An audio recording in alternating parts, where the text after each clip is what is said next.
is a presentation of Sertoba Media and Comey Media, Incorporated. Vikings rookie cornerback Khyree Jackson dies after a car crash. Will the team be able to honor his memory properly this upcoming season? CeeDee Lamb fires back at ex-Cowboys receiver Cole Beasley over apparent criticism. Will this melodrama help or hurt Beasley's chances of signing with a new team? The Montreal Alouettes and the Saskatchewan Roughriders remain undefeated in the CFL. Which team has a better chance to go 18-0 during regular season play? All that and more on the 45th edition of Total Football Talk.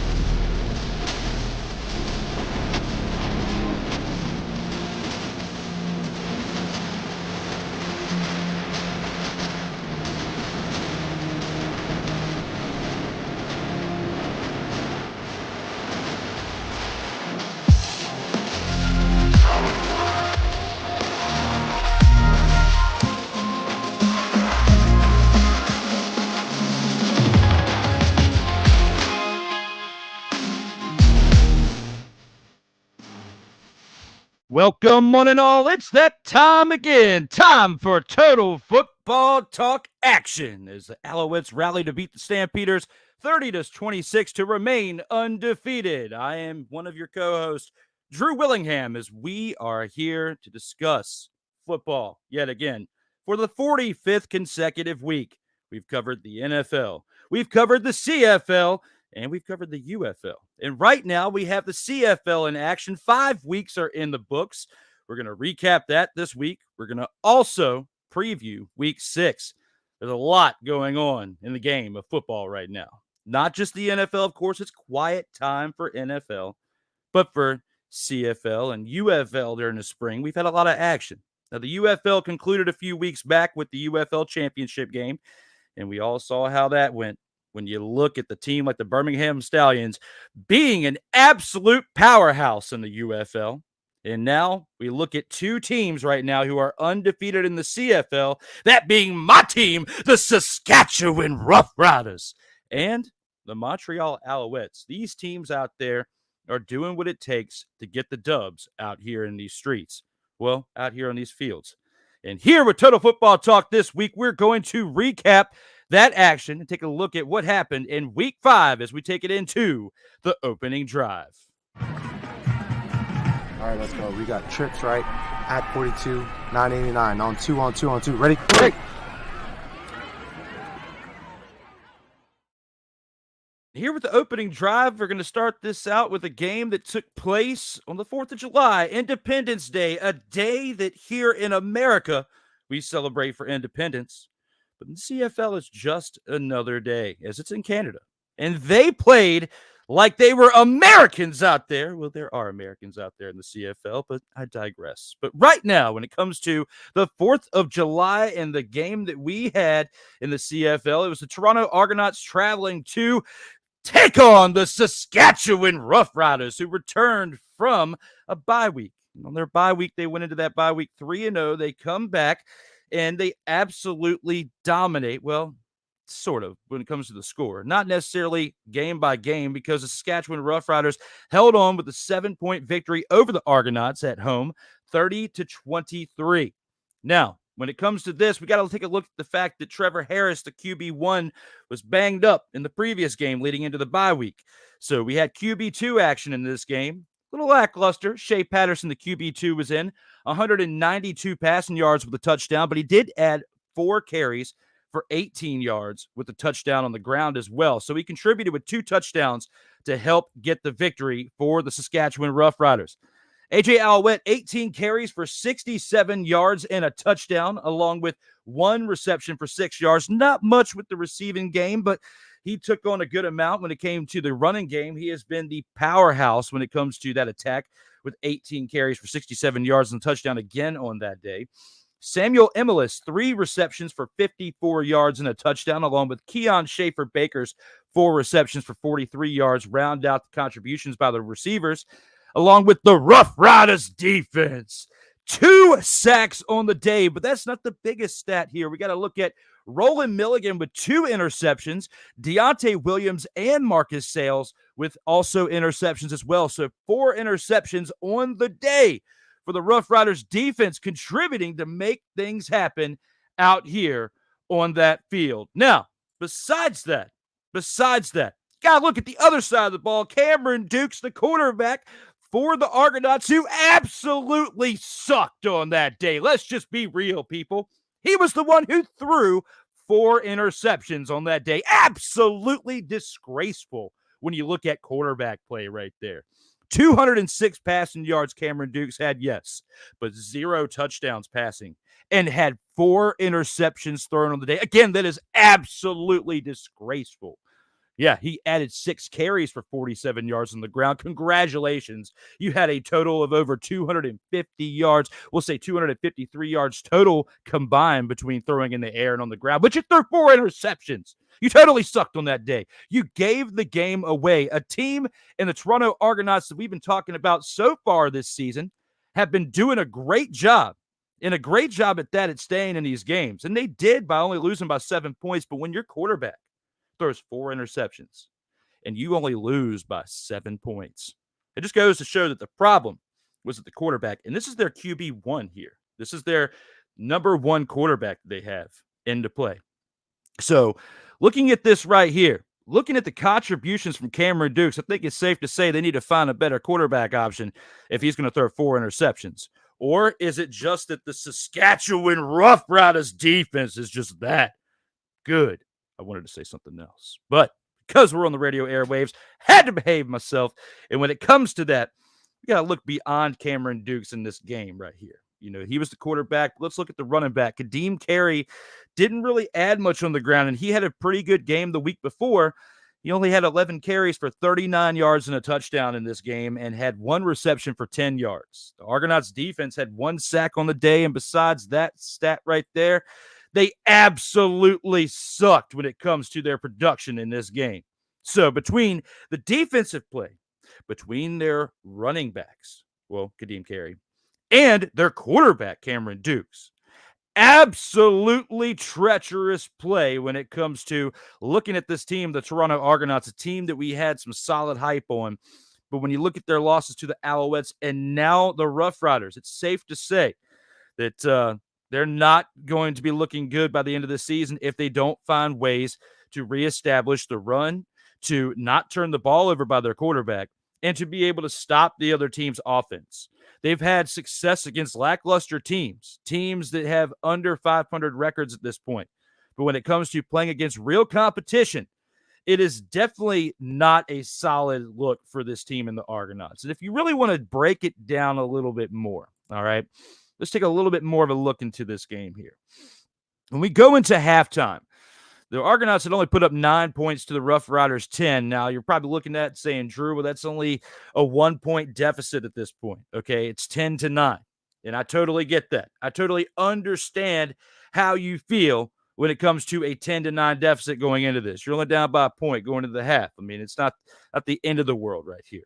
But when you look at beyond that, when we get to the third quarter, the Roughriders started running away with it as they put up 10 points to the Argonauts 3, outscoring them 20-12 at that point, and they didn't look back. Even though the Argonauts scored more points in the fourth quarter, it wasn't enough as they lost 20-3, recapping that first game. And as we recap this first game in the opening drive, we have to bring in my co-host who is just now able to surf in through these streams. Give it up for the EP of all EPs, my man, Kyle John. Thank you. Oh, man. Thank you for your patience. So sorry that I'm coming in as I am. Mondays are the time where it just kicks us swiftly in the rear. I get it. It's all good, brother. Just glad to have you here as we have Total Football Talk action. I just brought up, we just went perfect timing. We just went through the intro.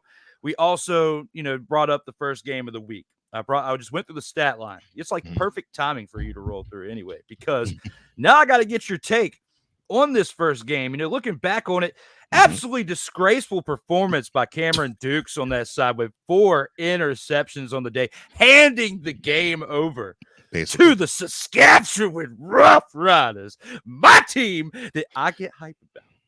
I'm getting hyped about them for a good reason, as they are still undefeated.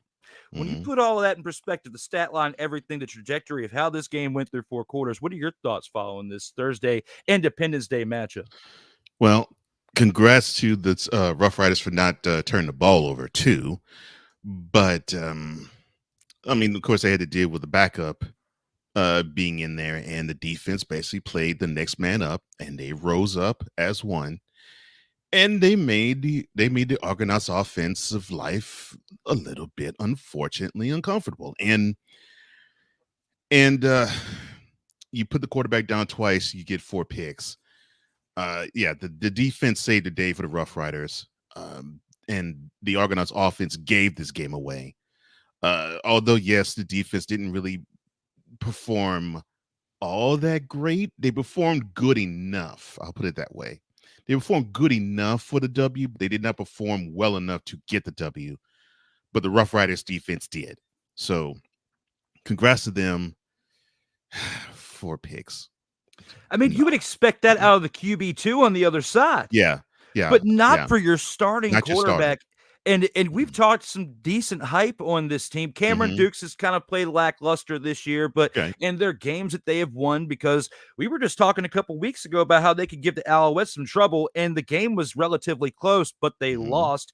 It was respectable. This game was also relatively close, but your quarterback gave it away with those 4 picks. Had he thrown half of that, only 2, you would have beat that backup quarterback on the other side of the ball. Yeah, no question. You need to have, this is exactly what you would like for your team in the Rough Riders. That's exactly how you'd like to see it. You see that you're rolling in your backup quarterback. Your defense is saying, look, just make sure that you have plays that are on time. Make sure that the running game is good. It doesn't have to be outstanding or stellar. If it is, that's even great. That's even better. But make sure the running game is good. Make sure that you get a few first downs. Make sure that make sure you limit the 3 and outs, and you limit turnovers. You do that, we'll take care of you. That's exactly what happened, and I'll be doggone. The Rough Riders, with a lackluster offensive performance, which is understandable for a backup, got you the W because of the 4 interceptions and the 2 sacks. Argonauts, we were actually talking about this team actually being one of those that actually might challenge for the Grey Cup, and now it looks like they have slipped on the banana peel as of late. I just don't understand it. Yeah, they are a team that's been pretty respectable over the years, but if they have continued play out of this by their QB1, then it's definitely going to sail the other way, and they may be looking at options when it comes to an alternative quarterback, when it comes to their starter for that team. So looking at that, and now right here on our next game, Friday evening, we had the upset of the week.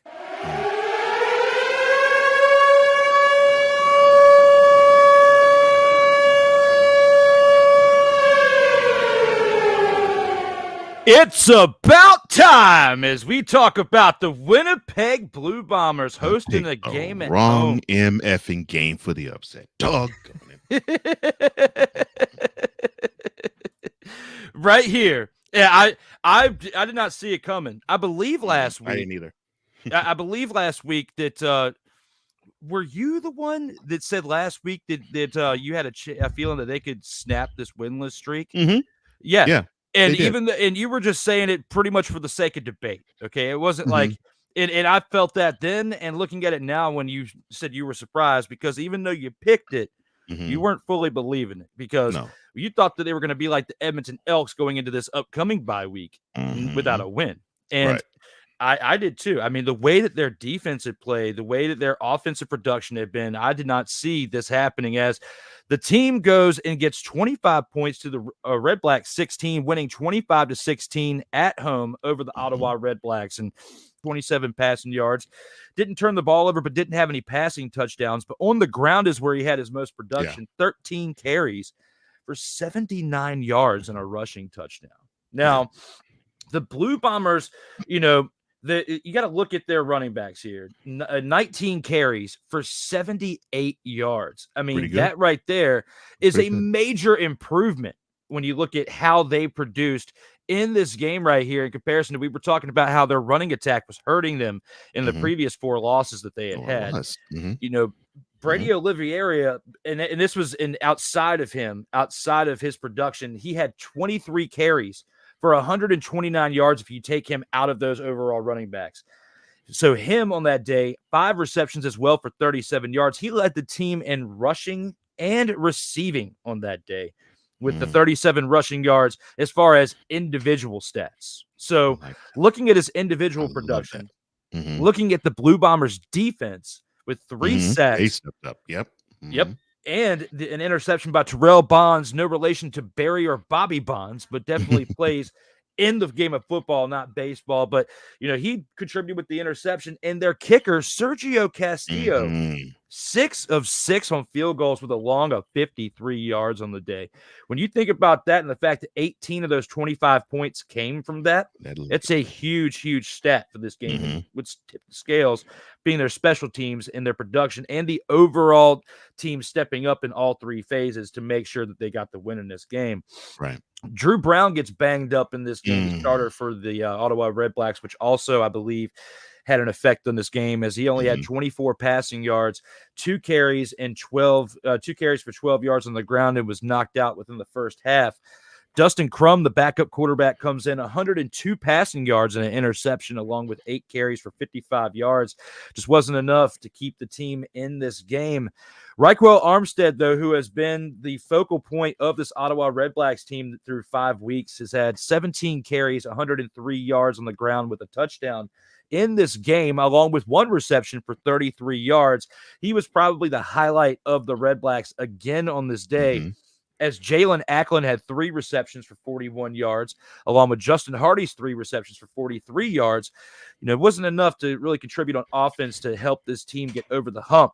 Another stat line that we have to look at is the fact that the Redblacks defense only put up 1 sack. And when you compare them to the team that we just talked about, who lost in the other game, the Argonauts, their defense absolutely sucked, Cole. So when we put all this into perspective and we think about the stat line here, and we think about how this game went, what are your thoughts when it comes to this Friday contest between these 2 teams? Well, we talked about the Roughriders. They had but they came in the game knowing their backup is going to be starting, and the defense basically taking the responsibility, put it on their shoulders, and say, "Look, just play error-free ball. We got you." On the fly, the Redblacks had to do that, and unfortunately, the Redblacks defense wasn't up to snuff. No turnovers and 1 sack. So. And this is understandably how the team actually rolls. They have, I've said this in weeks prior. They have trouble converting long drives. They cannot push the ball in the end zone. And I had a feeling, and I think I actually said it to Ian last week. If they're going to have issues converting and having 6 points instead of 3. Then the issue won't be if the team can actually compete. But if they're going to have issues finishing our drives, they're going to have L's that they're not going to like to take. Here's the first one. And although, yes, the offense, I won't say didn't show up. The offense did as well as they could. I'll put it that way. They did as well as they could. The defense just failed them. And I do put on the defense because I think they should have stepped up a little more. And you see it on the other side with the Blue Bombers getting their first win. Congratulations, Blue Bombers, on getting your first win. Let me see if I get this math. Well, look, kudos on the defense because that actually is a major improvement too, getting a pick and 3 sacks. So they actually had a presence in the game. And yes, Sergio, 6 field goals. Look. You're easily MVP of this game. There's not even a question. But let me see if the math is correct. So the QB rushed for almost 80 yards. The other Blue Bombers running backs rushed for almost 80. And then you had Mr. Oliveira, who gained 129 yards on the ground. So if the math serves it correct, that means the Blue Bombers gained close to 290 yards on the ground. If my math is correct. Sounds pretty correct to me. That is the effort I'm talking about. And if you can get that type of effort, I'm not saying that they can run for almost 300 yards every game, but if they get that type of effort on offense, you help the quarterback out. He does not have to force anything. You open the game up offensively. You let the defense relax and have them basically just pin their ears back and say, okay, we got them, because our offense is basically just tiring out the opposing defense. And when we get on, okay, all we have to do is do the 1-2 punt, and then we can get back on the field and have our offense just wear this offense down further. That is what a good running game gives you.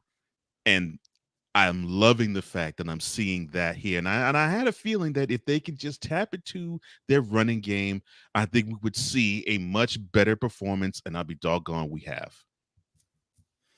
Yeah, it was definitely nice to see a different, transition in a game for this team right here in the Blue Bombers that doesn't end with them taking the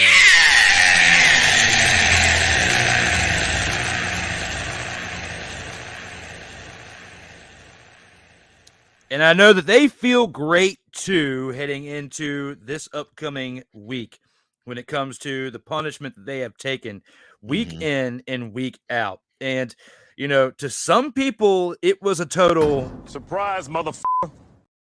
But when it comes to how they played in this particular game, it doesn't surprise me that they came out of it with a win. And, we've been talking about it for weeks. When is this team going to break through?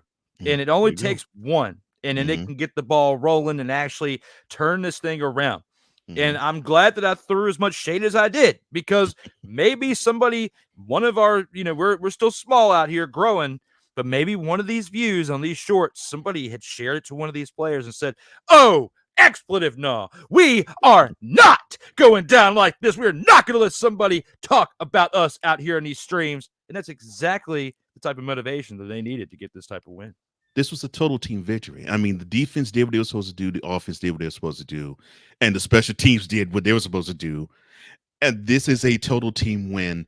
Every component of their team should take a bow, because they had a huge hand in this W.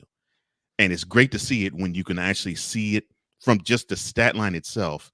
I'm like, yes, this is a complete team victory. And for those out there who don't know what that is, when you hear coaches or players say this was a team victory, circle this game. This is what they're talking about. The offense stepped up at points, the defense stepped up at points, and the special team stepped up at points, and they took all that collective effort to get the W. Congratulations to the Blue Bombers. Absolutely. And before we go to our next game, we got to shout out the comment section real quick. Playmakers in the house says D. Willie and Kyle Sports with the Z. No, thank you, sir. And thank you, Playmaker, for spoiling what I was going to say for somebody getting an award this week. But I'm sorry. Go ahead, sir. We will bring up his breaking news here shortly. But as we get to the hellos first, Ike is in the house and says, "What's up, fellas? And welcome back." Oh, well, thank you. Welcome back to you too, sir. So yes. What's up, Ike? Glad to have you out here in these streams. You, Playmaker, everybody else who's watching between YouTube, Twitch, X, all of you out there watching right now, thank you so much for tuning in. We greatly appreciate it. Yes, and I guess now's a better time than ever to bring up Playmaker's breaking news that he had.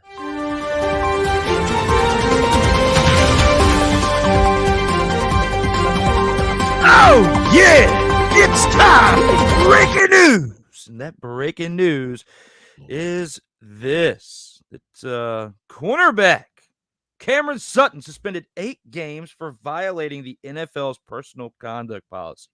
What are your thoughts on this one, Cole? You would think that these players, whether they are new to the league or they're veterans in the league, you would think that they would know not to overstep, to learn, okay, so there's certain things we're supposed to do and there's other things we should not do. You would think that this would actually stick, yet we're still having these issues with players. I shake my head at this. I do. I just don't understand how we can still have this still be an issue with players. And in this case, this reeks of battery. And I'm saying to myself,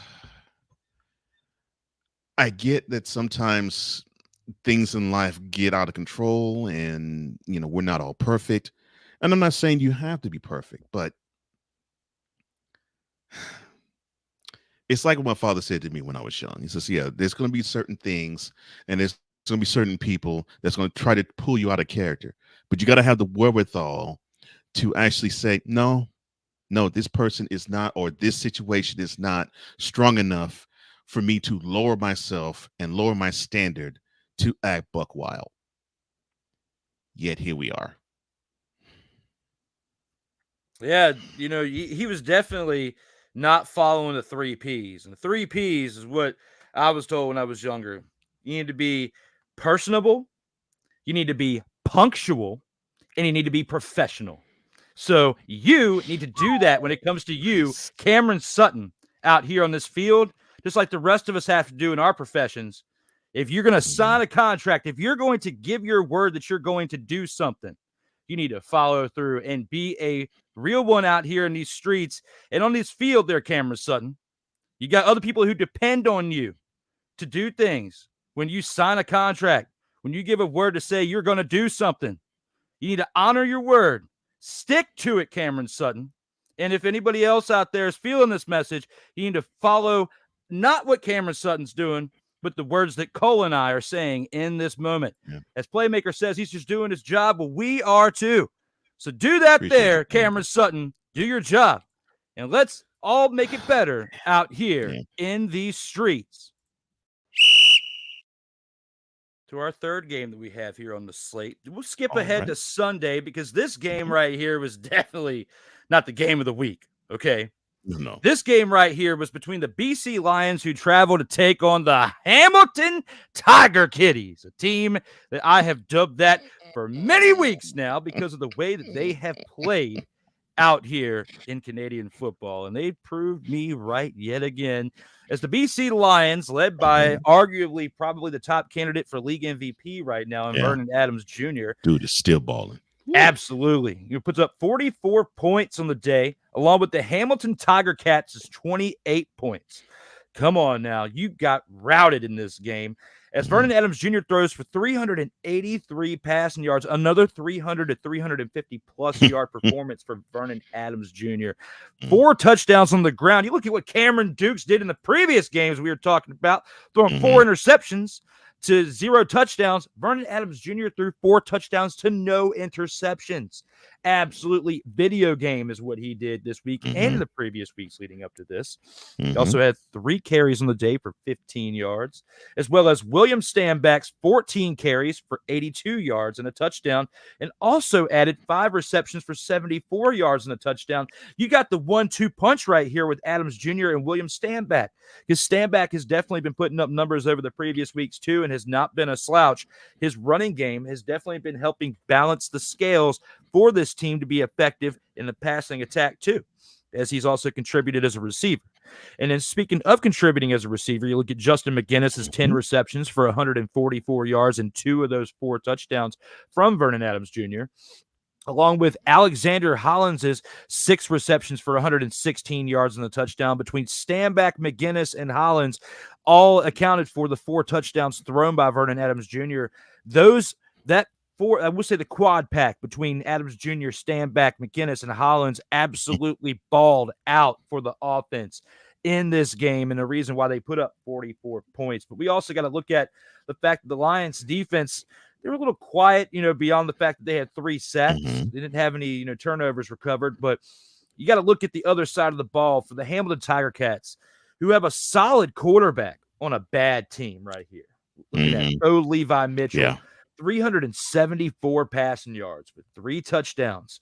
I mean, that you don't have many teams that are losing like the way the Hamilton Tiger Cats are, who have a quarterback who is balling out with several 300 passing yard games at this point, and they're 0-5. Okay, or 0-4. Looking at this Hamilton Tiger Kitties team. But beyond this right here, beyond the Tiger Kitties play, okay, my bad, they're 0-5. I misspoke. But when you look at that, the Tiger Cats running backs also had a major regression when you look at what they did the previous week, is they had 11 carries for 35 yards on the day, which is definitely going to affect, a lot of aspects of the offense, which mostly it affects the passing attack. And Bo Levi Mitchell still happened to throw for almost 400 yards on the day. So you look at that. James Butler, who had 9 receptions for 108 yards for that, for one of those 3 touchdowns thrown by Bo Levi Mitchell. And you also have Shamar Bridges with 6 receptions for 87 yards. The Tiger Cats defense had 2 sacks on the day, but besides that, they absolutely sucked again, regardless of the fact. So putting all that into perspective, thinking about this terrible Hamilton Tiger Cats team that we have watched through 5 weeks, who are 0-5 at this point, against a team in the BC Lions who have been dominating, throughout this year. And besides the fact that they have a loss, are not far away from the Alouettes and the Roughriders of the league as far as great teams of the CFL. What are your thoughts as a result of this Week 5 contest? Man, I feel for Bo Levi Mitchell. I do. Oh, man. I mean, he if it was for him, this team would circle the drain even harder than they already are. Look, the superlatives about Vernon Adams Jr. We would probably take all 2 hours of this program to say, yes, the dude's a stud. In CFL, maybe for the exception of Cody Fajardo, I don't think we have seen a steady performer out of the quarterback position like him. And to a degree, I don't even think Fajardo could even compete and compare. He's doing outstanding. And it looks like to me what I'm seeing is I think the more complete offense is starting to show too. And when you have that happen, you can put up 44 points against a team and actually do it on the road. So it looks like the team has offensively found their stride. And when you have that happen, everybody can cook, as you see. 2 receivers with over 100 yards. The running back came close to getting 100 himself through the air. And when you have that on offense, it just makes defense comfortable. And yes, the Lions defense didn't really do all that great, although 3 sacks is good. I mean, they still allowed 28 points. So to me, that tells me the right team on the right Thursday, Friday, Saturday, or Sunday can still get them, provided if they can make that Lions offense stumble just a tad and just enough. But that offense is cooking. But unfortunately, with the Tiger Cats, you got a quarterback that's playing MVP level football with very little else's help. Even though, yeah, you do have some good receivers too on the team. You just simply need more than just a quarterback that's playing lights out. The running game has to step up, and the defense has to step up. And if neither one of those aspects step up, you might see 0-18. I'm not saying that they will go there, but you might, because you got to have those 2 components together to actually play on a level that is your quarterback.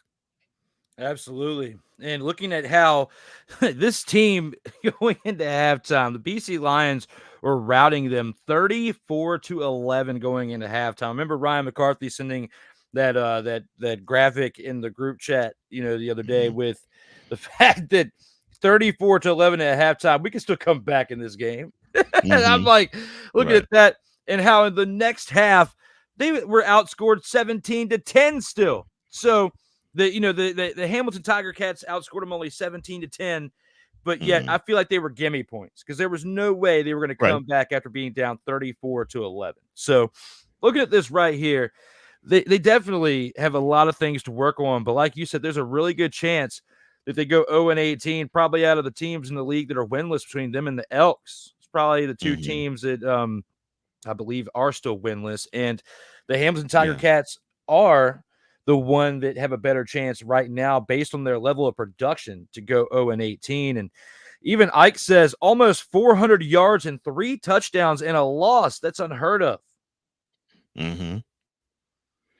But when you don't have a running game to go along with that almost 400-yard and 3 touchdown performance through the air, that can happen. And unfortunately, that is what happened here. Absolutely. And it'll be interesting to see if they can turn things around when it comes to if they can get a win. The Winnipeg Blue Bombers actually did it. We would have 3 teams right now that were winless if that wasn't the case, but they were able to turn it around. But overall, this game was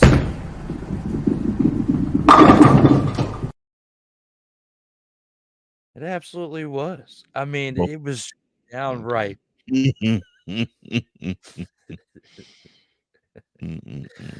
But with that, we got to take this into the game of the week. And the game of the week we have set up is between the Calgary Stampeders, who traveled to Montreal to take on the Alouettes. And the Alouettes won 30-26 in this Saturday contest. Cody Fajardo continues to stay relevant with 374 passing yards, 2 touchdowns, but does throw 2 interceptions, which help keep this game close. Added 4 carries on the ground for 35 yards, along with Walter Fletcher's 5 carries for 56 yards. Not really a whole lot to get excited about, but he did put the ball in the end zone with the rushing touchdown. What he did contribute mainly for was 9 receptions for 104 yards in the air, along with Tyson Philpott's 12 receptions for 134 yards, and Kyle Speakers 4 receptions for 48 yards and a touchdown. Really? Definitely contribute to great play by the receiving core and their running back, who contributed greatly on the receiving, but just couldn't do enough on the ground as far as overall statistics. But still, 5 carries for 56 yards isn't really too bad to get upset about. The Alouettes defense, they didn't really do much in this game except for an interception by Deontay Ruffin for the 2nd week in a row. Again, no relation to David Ruffin of the Temptations, but he had a 2nd consecutive week with an interception. Definitely balling out for that Alouettes defense to help get them to continuing the streak of being undefeated at 5-0. Jake Meyer on the other side for the Stampeders only had 106 passing yards, a touchdown, and an interception. Didn't do enough to help this team get over the hump. And if he did do a little bit more, they could have won because they only lost by 4 points respectively.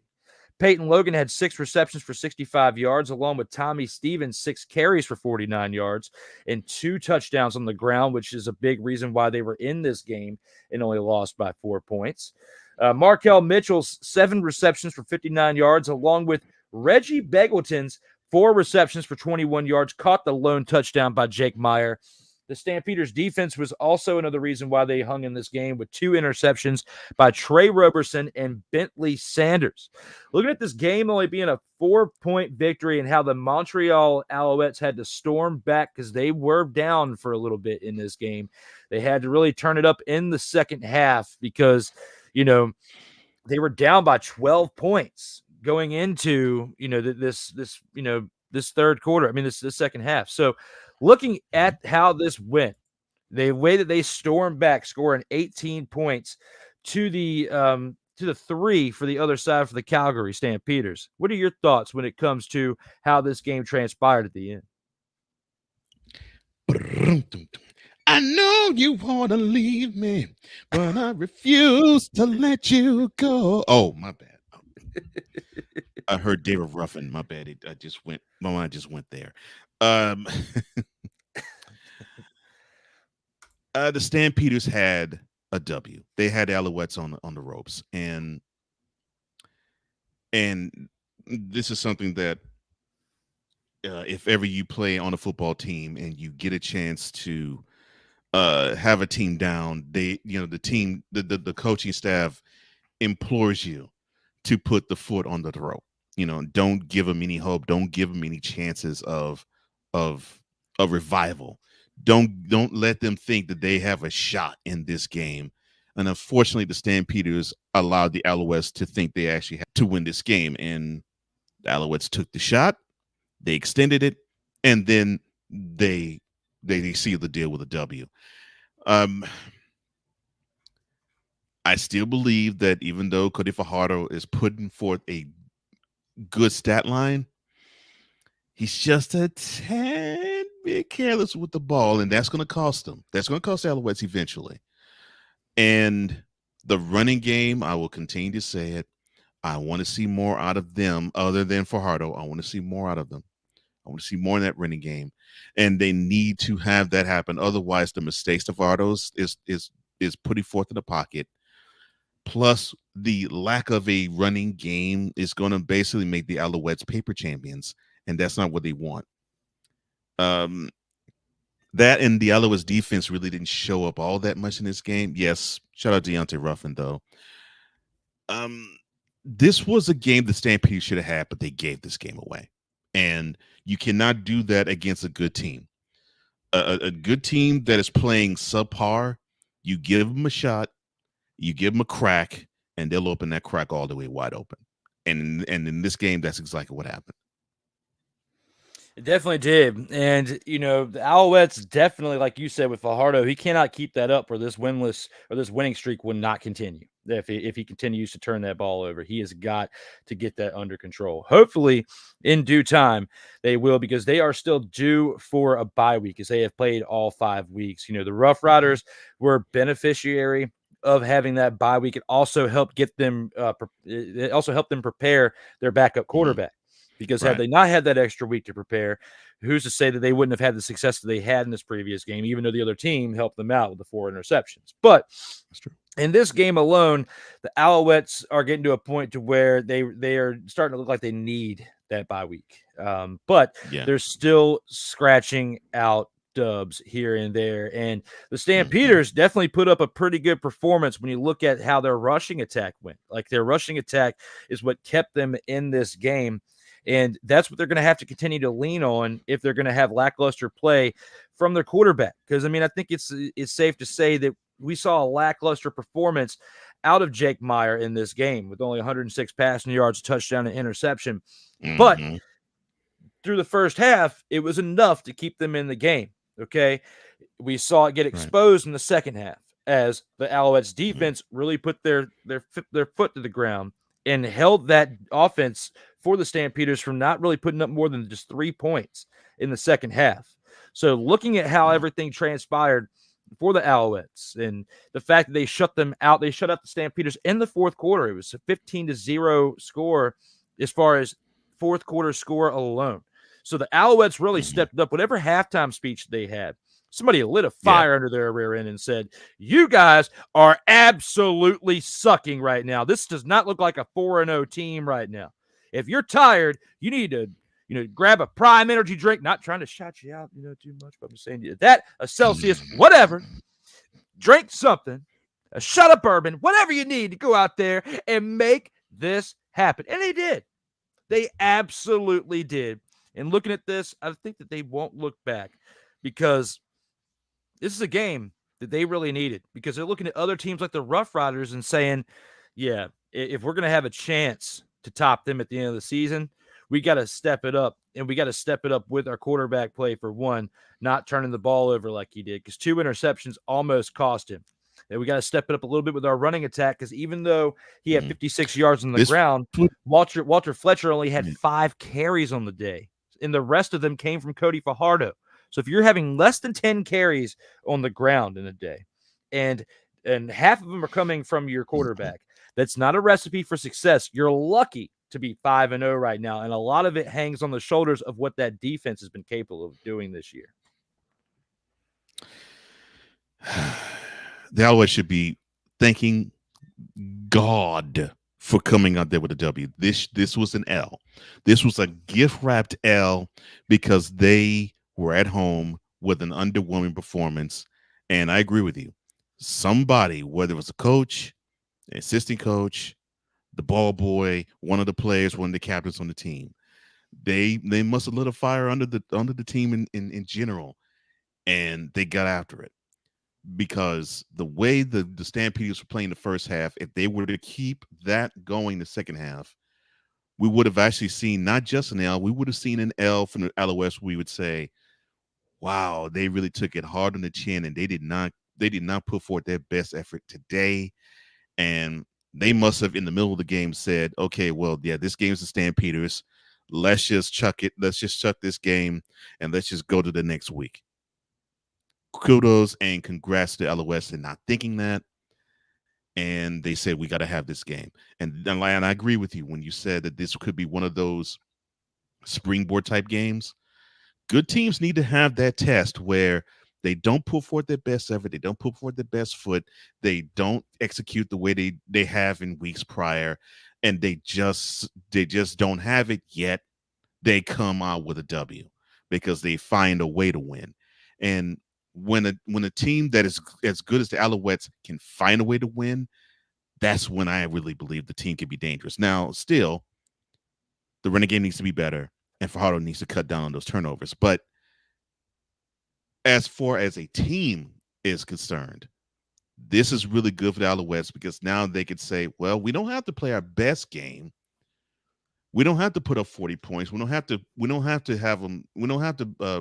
pitch shutouts all game long on defense. We can find a way to win. We can make that one extra play more than our opponent. We can get that one extra point more than our opponent. That builds the confidence. So, yeah, congrats to the Alouettes.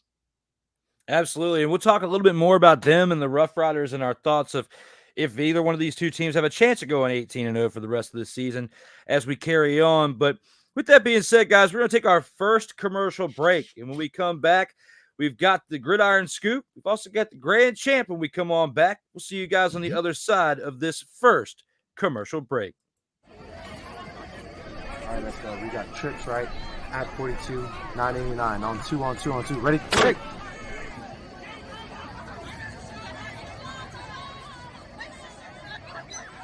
We're just getting started.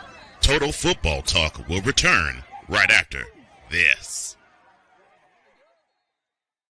Whether it's news, the largest egg producer finds bird flu in chickens at a Texas plant, weather, devastating tornadoes rip through the heart of the United States, inspiration, a breast cancer survivor completed the journey of chemotherapy and now begins a future one of matrimony or sports. Michael Jordan is shown on a photo with Diddy. LeBron James has a video extolling the virtues of a Diddy party. This has been yet another beating a dead horse presentation. We got you covered. BS3 Network, in association with Comey Media Incorporated, proudly present The Morning Shift with Cole Johnson. Live every weekday at 8 a.m. Eastern, 7 a.m. Central.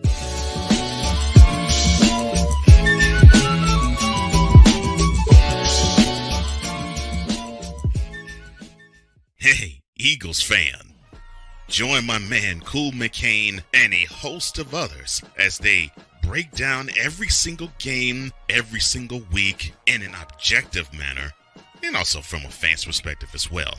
Remember, this cast feels just like you. Nobody likes you. And you don't care.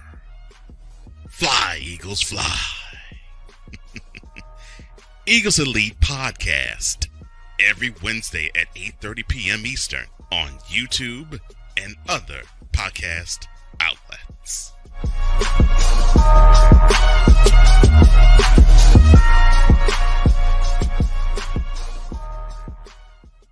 Everything Boston. I love you morons. New Kids from the Block, New Edition. Dear whatever the law firm is. Sincerely, the U.S. Supreme Court. Ben Affleck, Matt Damon. Go yourself again, Jason.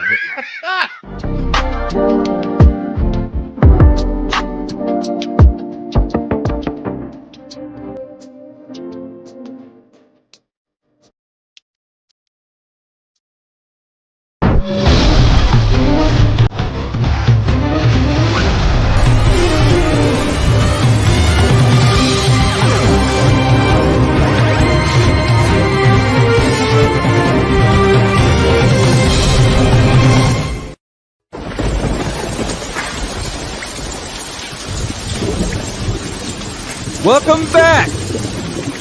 Total Football Talk, episode 45, as we are here to discuss the Alouettes rallying to beat the Stampeders 30-26 to remain undefeated through 5 weeks of play. I am your co-host, Drew Willingham, along with the EP of all EPs, Cole Johnson, back from our first commercial break.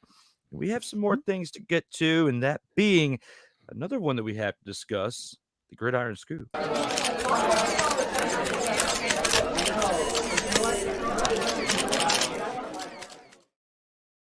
Here at the Gridiron Scoop, some tragic news came a few days ago when it came to a fatal car accident on Friday for rookie cornerback Khyree Jackson, who died at the age of 24 as a result of that car crash. When looking at this team, the Minnesota Vikings, who drafted this rookie in the 4th round just this season, just this year, didn't even get a chance to go through training camp, didn't get a chance to go through preseason, didn't get a chance to go through his first full season in the NFL. Looking at how tragic that was, will this team be able to honor his memory properly this upcoming 2024 season and beyond? I think so. Now, do I think they will honor it with stellar play on the field? Maybe not. But I will say this about the Vikings organization. They are classy. They try to, they try to adhere to Midwestern values, and normally they believe that those who wear the purple and mustard, they're family. So that's what they try to project. So I really believe that he will get the just due in this season, and I really believe they might do. I'm thinking they probably will do something like wear a decal on the helmet or a patch on their jersey, basically commemorating the loss of this person who unfortunately did not play a down in the NFL. But it just goes to show how fragile life is when you have something like this happen.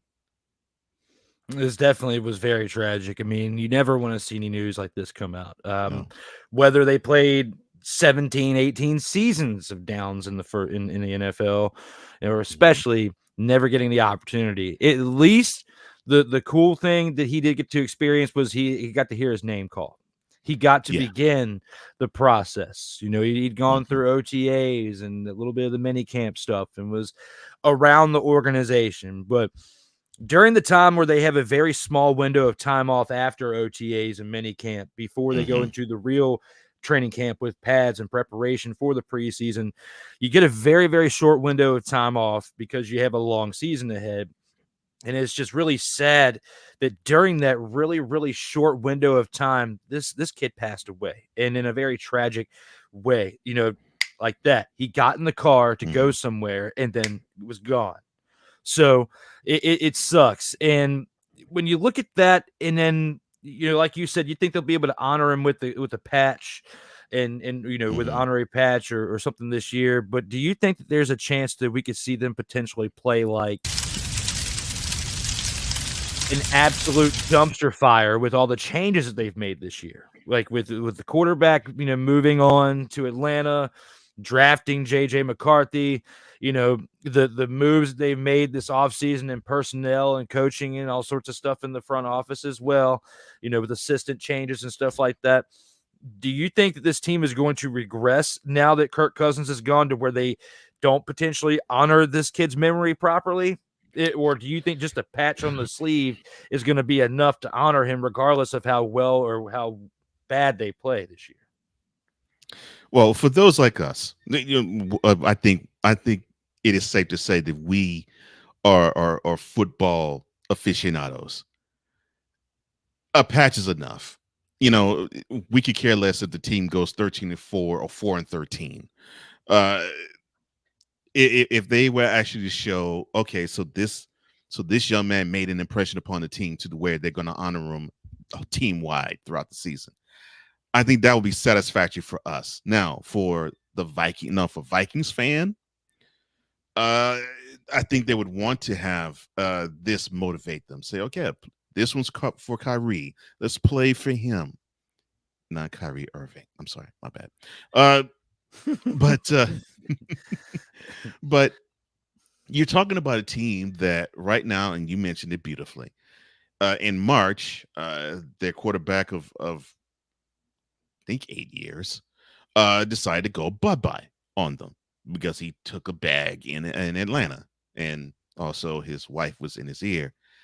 Honey, I think we need to go home. I feel the itch to go back home because home for wifey is Atlanta. But I digress. Exactly. 100. She was like, I'm sick of Kurt, I'm sick of these Minnesota winters. I don't mind some ice. I don't mind it being cool, but Atlanta would be a whole lot warmer in January, February, and March than being up here in Minnesota. I don't want to dig out of snow no more. Let's go down south. Okay.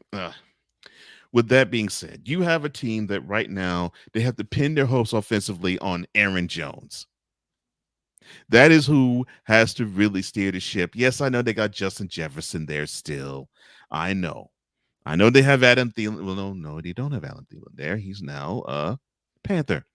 They have KJ Osborne. I mean, they have some talent there, yes, on offense. However, the two quarterbacks is going to be throwing the ball is J.J. McCarthy and Sam Darnold.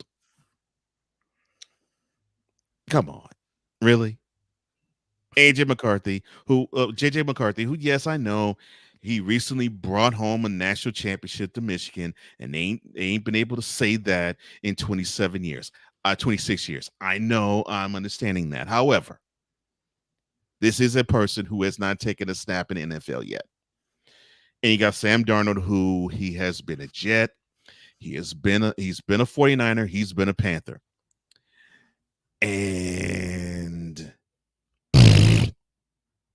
But this is who you're hanging your hat on at quarterback.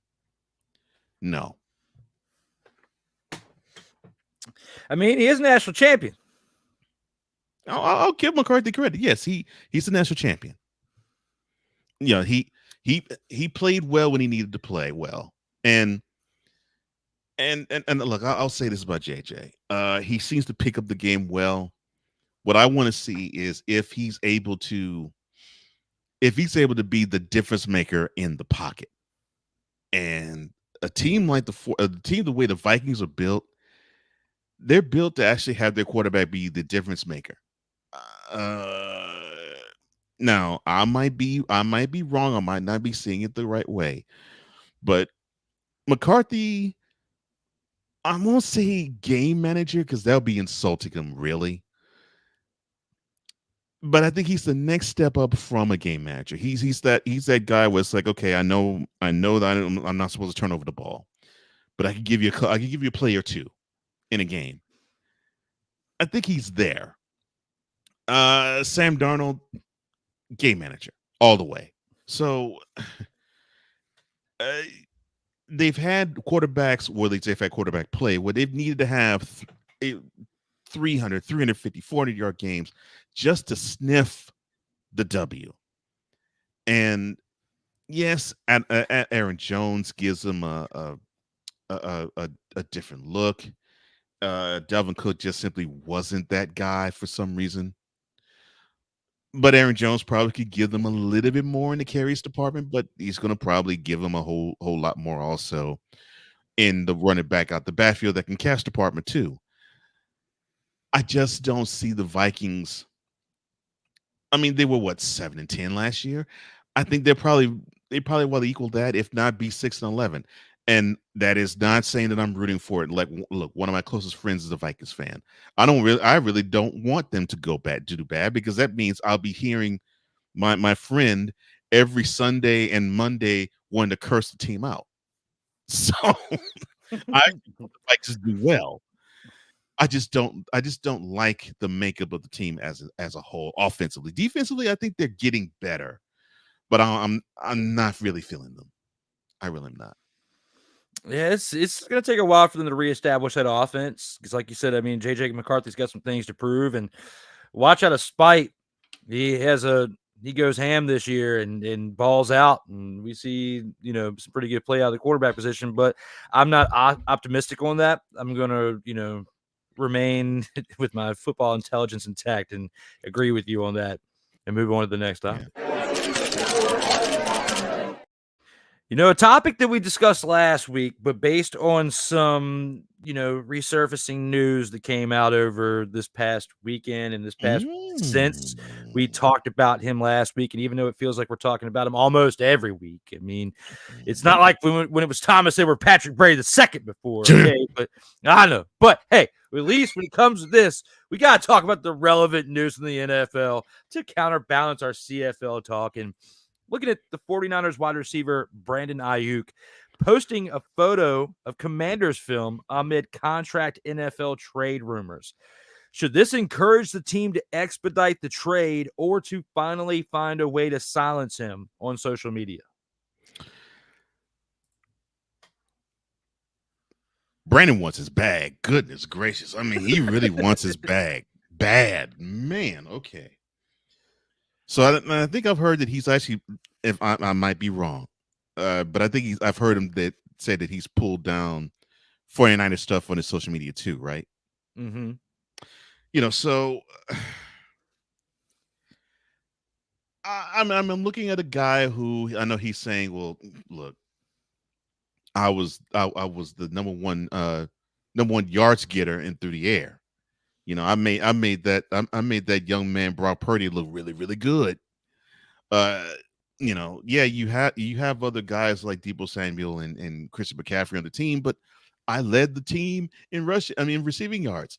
I know I should be broken off cheddar. You broke off Deebo some money, and I actually caught for more yards, more than his best season. So if you're gonna break him off some cheddar, you got to break me off some, and I think that's the focus he's having. And I think he wants to break the bank. Unfortunately, what the 49ers will have to do, I really believe, is to cut bait. And I hate to say it this way. I think they need to cut bait simply because they did draft a wide receiver in, was it the first round? Yes. The first round. Yeah. I want to say they did. Yeah. I believe it was the first round they drafted a wide receiver.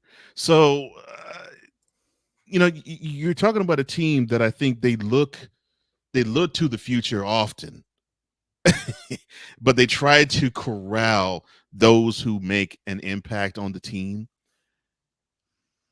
I want to believe that the 49ers would want to keep Ayuk. I'm not going to step on a limb and say that he's gone yet, but I think these are negotiation games he's playing. It's like, look, if you're saying that, I'm in these contract negotiations, you're not rolling the Brinks truck in my direction. You're basically saying that you're not in Brandon Ayuk's corner. So if that's the case, I'm gonna be like one of the Shark Tank people and say I'm out until you roll the Brinks truck in my direction, because you know how much I want. You know how much cheddar I want. You know how much cheese I want to eat. Give me the bag because I've earned it. And I really believe John Lynch is wanting to play the patience game and basically sell him on the idea, look, man, we got Brock Purdy here. He's going to be at the end of his rookie contract. We're going to have to throw a whole lot of bag in his direction. We might have to drive 2 Brinks trucks in his home. We can't go ham on signing you. We already just signed a Deebo to a big deal. We signed Christian McCaffrey to a big deal. We can't be having you sign a big deal. That would mean basically, the Super Bowl trip we just had, we'll be having less of those, because more of these wonderful players that you call teammates, they'll have to go elsewhere. They're trying to sell them on the idea of trying to sign for less. The question to me is Brandon's feeling the love of being a 49er, or does he want to get paid?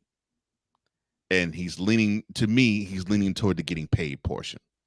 I don't think he wants to do the kumbaya stuff.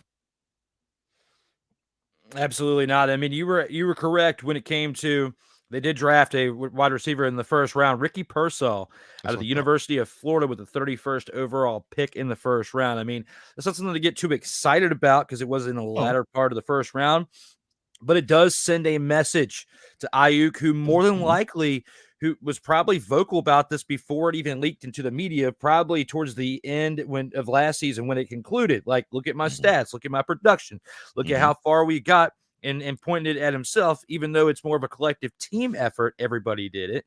But he does have some argument there, but the team is basically saying we drafted a receiver in the first round. They also drafted a receiver in the fourth round when they took wide receiver Jacob Cowing from the University of Arizona with the 135th pick.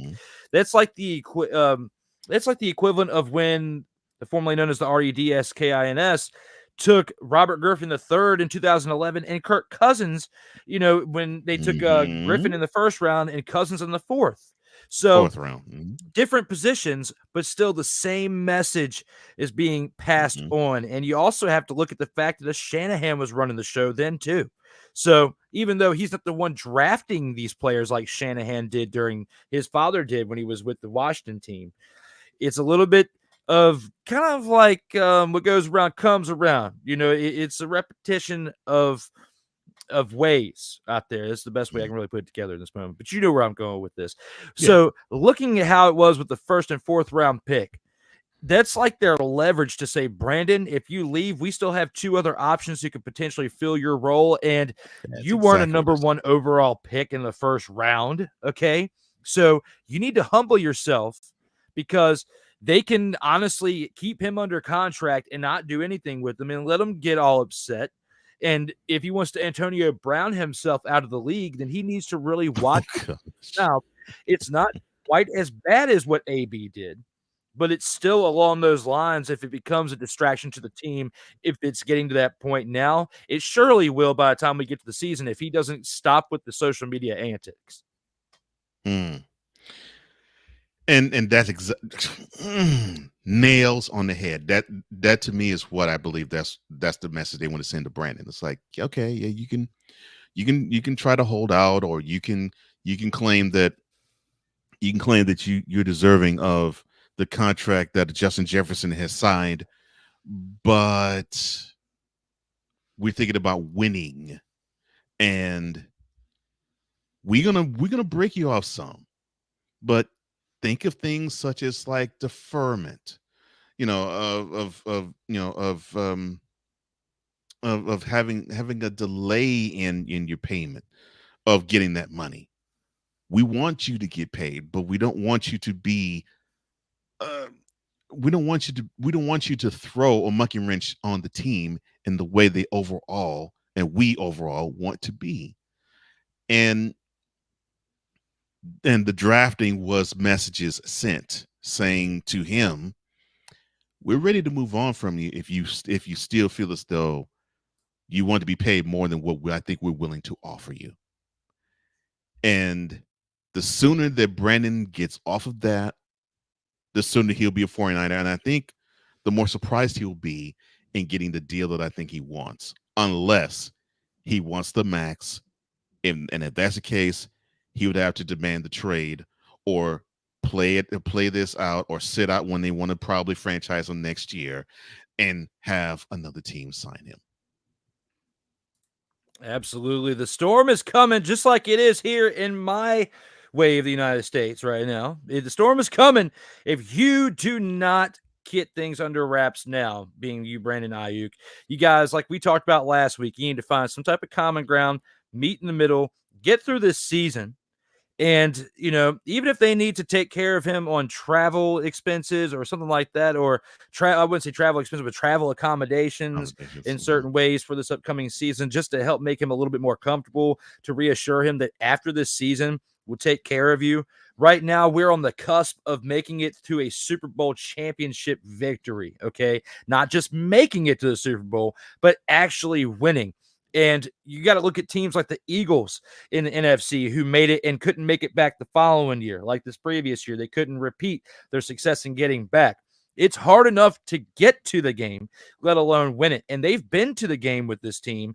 Now they just have to polish some things on the fine edges to get it to where they can actually come through with the victory. So, and this is part of that they need to polish this up now as far as finding a way to meet in the middle and table this conversation to the end of the season, because you're under contract. There's nothing you can do about it unless you sit out the season. And you saw how that worked for like other players who've done that in the past, sat out.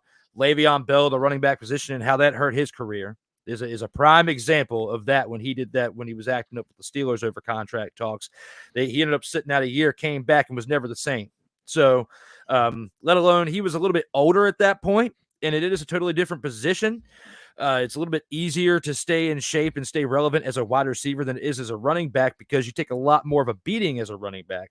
But I think history has shown us that when you get a little too vocal in the public about your contract, and if you threaten to sit out and miss games and miss opportunities to better yourself as a player, it's going to affect you in the long run. And I just hope as someone who admires talent, no matter what team they are on, I hope that he makes the right decision, whether he gets his money before the season starts or next offseason, and balls out and does the right thing as far as his positive contributions to the team yet again, and everything else will figure itself out, I believe. Yeah. So I agree with that. With that being said, we got one more topic here in the Gridiron Scoop.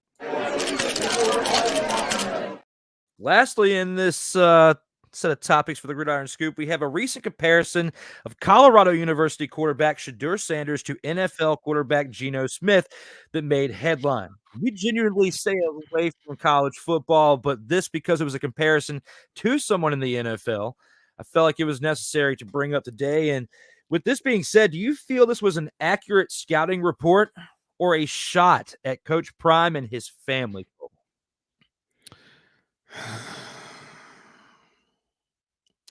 A little of both.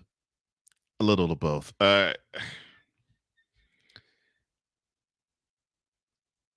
The scouting report on Geno Smith has been he has an arm, he can throw it when he wants to throw it.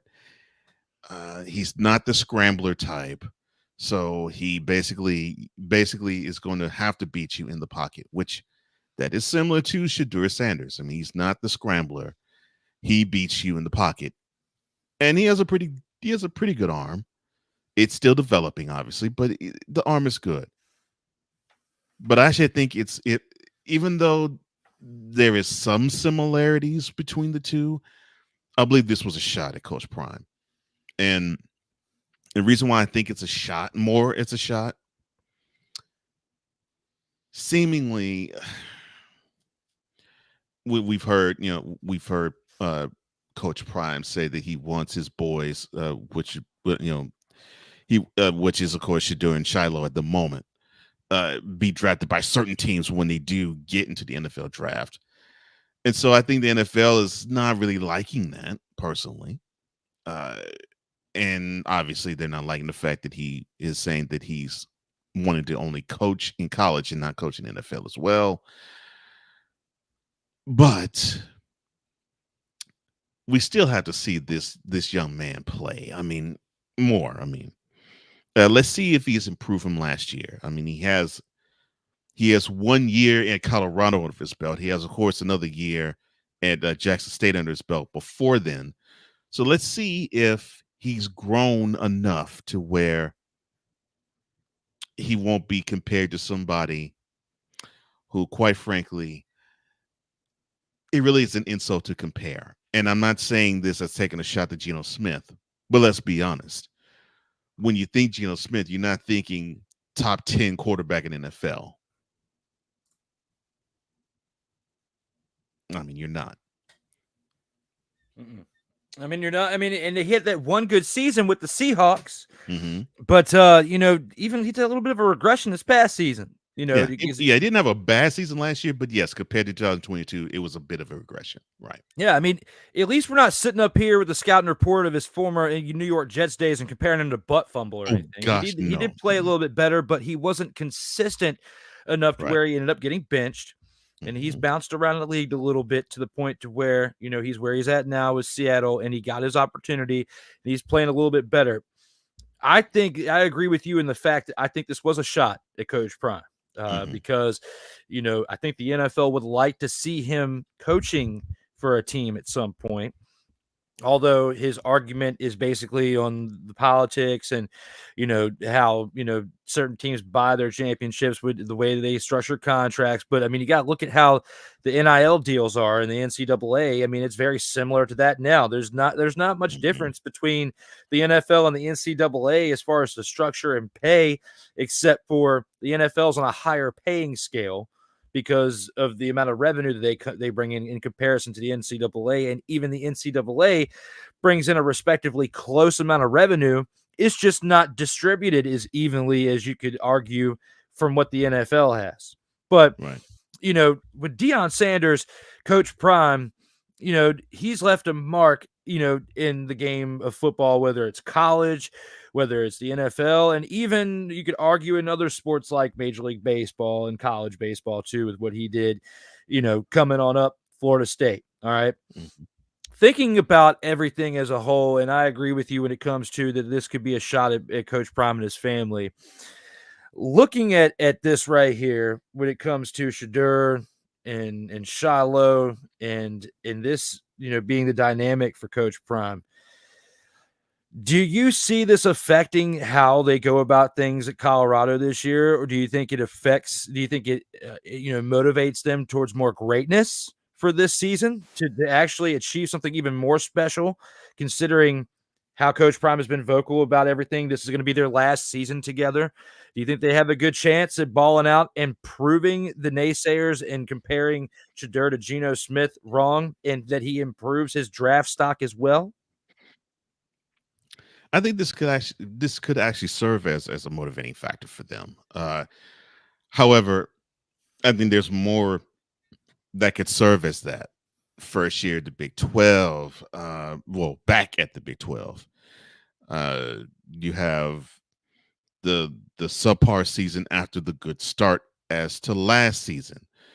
You have a lot of people who have been railing against Coach Prime and the way he is going about his business coaching there, which, in my estimation, nothing is wrong with how he has gone about coaching there.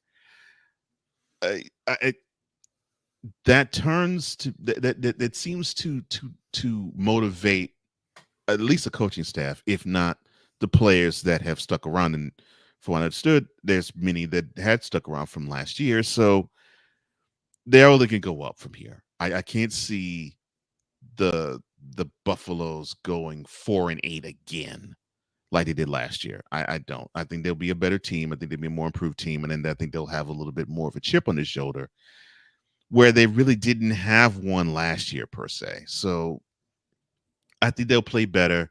I think this just adds another layer to the chip that they already have on their shoulder.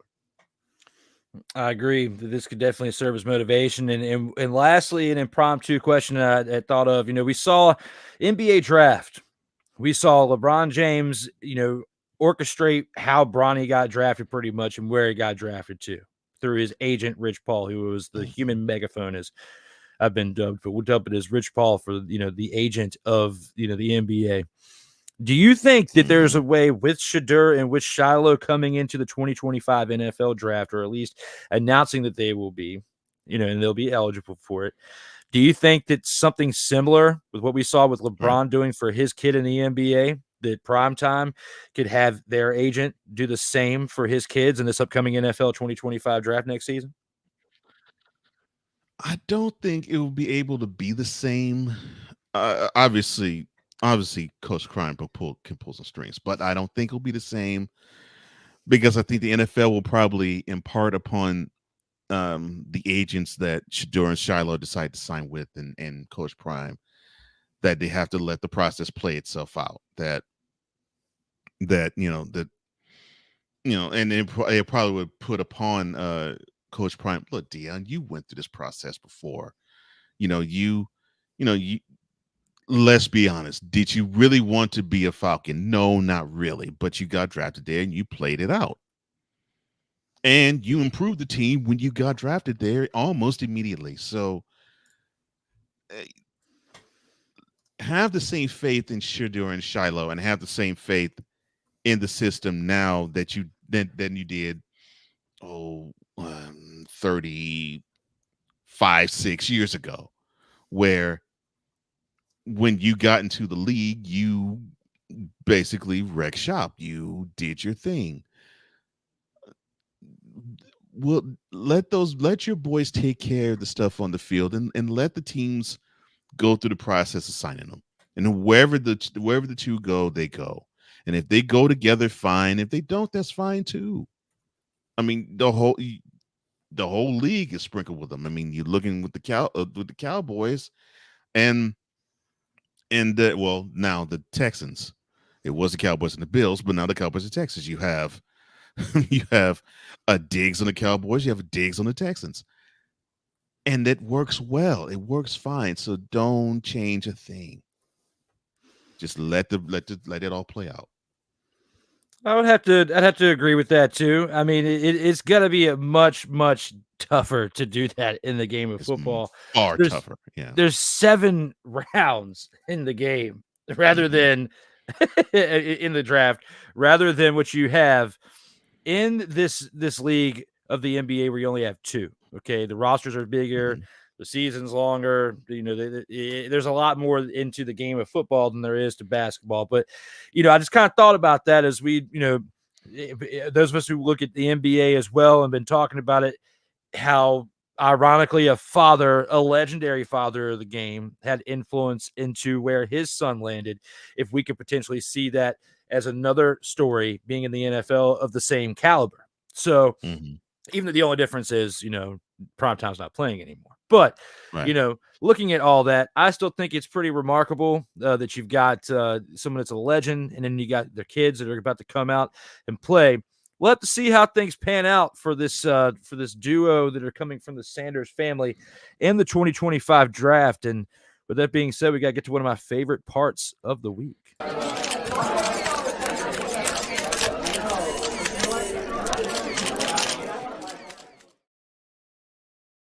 Total Football Talk.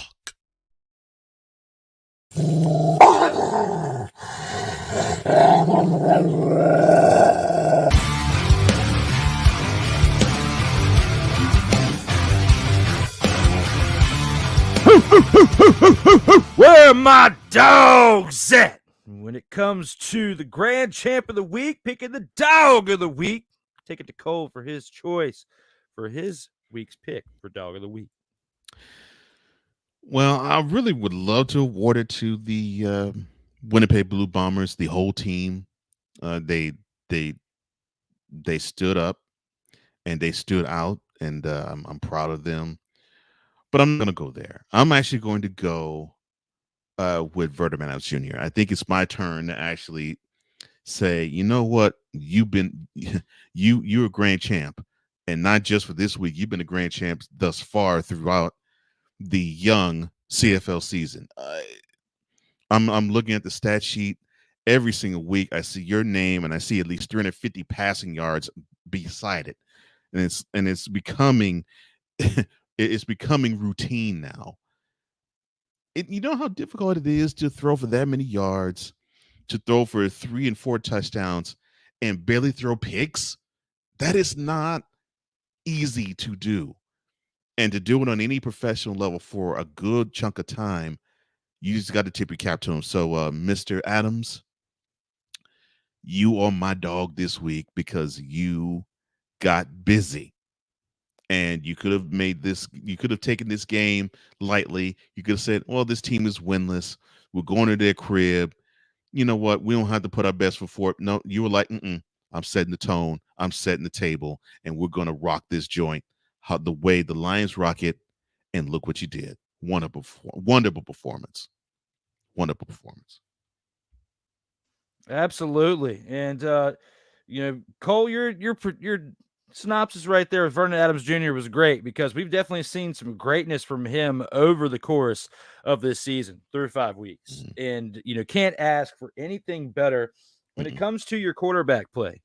And I'm going to take this into a little bit of a different direction, because I have been bringing up Vernon Adams Jr. for this pick for, a few times in this season already. And I want to change things up with who I'm going to pick this week. And, you could easily ride the coattails of that and say that this was somebody that you could pick, and both of us can take this. But I'm going to actually give a little bit more respect to special teams. And I like to do this at times. And I have to do this for a team that just got their first win of the season, Cole. I have to look at Sergio Castillo. He was 6 of 6 on field goals in the day with a long of 53 yards, contributing to 18 of the 25 points the Winnipeg Blue Bombers had in order to get their first win of the season. Had he not kicked those 6 field goals, been perfect on the day, they may not have gotten this win this past weekend. I mean, Redblacks helped him out by only putting up 16 points and playing like an absolute pack of dumpster Pelicans in this list right here. You got to probably say that the Redblacks on the weekend, let's bring it up again. Let's see our homies, the dumpster Pelicans right here. They played like the third set of dumpster Pelicans in the back. The one standing on top of that Ziploc bag that is probably full of particles we don't want to know about. But they are standing on it there as dumpster Pelicans. And you know what you did? You gave the number 2 or 3 dumpster Pelican of the league. We'll say 3 because they actually have a win now. You gave the third set of dumpster Pelicans in the league the win by playing like the third worst dumpster Pelican in the league. So I have to give my credit to the special teams of the Blue Bombers, and led by their kicker, Sergio Castillo, with 6 of 6 on field goals with a long of 53 for my pick of Dog of the Week. I'm glad you picked Sergio. I am. I think he needed to get some love. 6 field goals. And his leg, I think, was a huge reason as to why they did pull that W out. Yeah, he deserves that. He does. Plus, it's an opportunity to actually have the Blue Bombers in the discussion for Dog of the Week, because when are we going to have that opportunity again? Unless they have an epic turnaround and start playing lights out for the rest of the season. Right. I don't know. It's not looking like that's a potential, but considering that your kicker helped get you over the hump, I felt like it was time to give him some love. Yeah. So, with that being said, you guys, thank you all for tuning in so far. We got one last commercial break we got to get to. We'll see you guys here in about 2.5 minutes to round out with featured attractions and the 2-minute drill before we run away for another episode. Coming up next, the featured attractions. This is Total Football Talk. Comey Media Incorporated, creating content magic in the real world. In a world where chronicles of the past are brought to the streams, whether the content is relatable or completely beyond your realm of life, there is no shadow of a doubt that this show is absolutely full of shenanigans. Get ready for D. Willie in the Evening. This Sunday at 10:05 p.m. Eastern. Exclusively on Sertoba Media, where the struggle is real to be awesome.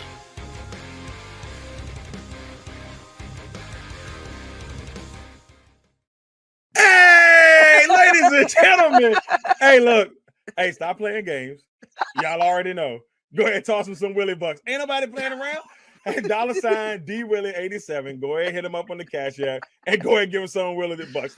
Look at Drew looking stoic, ladies and gentlemen. Stoic on that $10 bill. So go ahead, slide my man over some Willie Bucks, and we good. That's all I'm saying. We good. How about some Willie Bucks?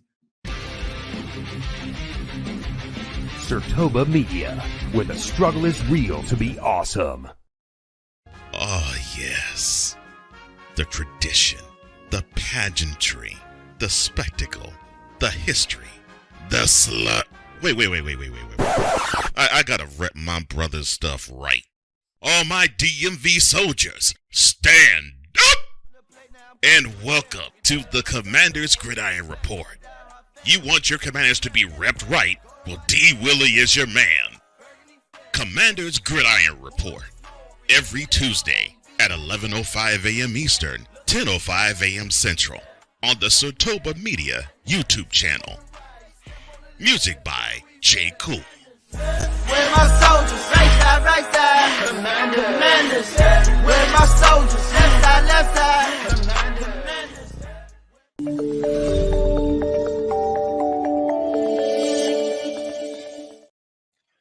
Welcome back to Total Football Talk, your source for hard-hitting gridiron action. We are back for episode 45 today. As we've gone through the first few sets of segments, we now have to take it to the featured attractions to discuss what's on tap for that.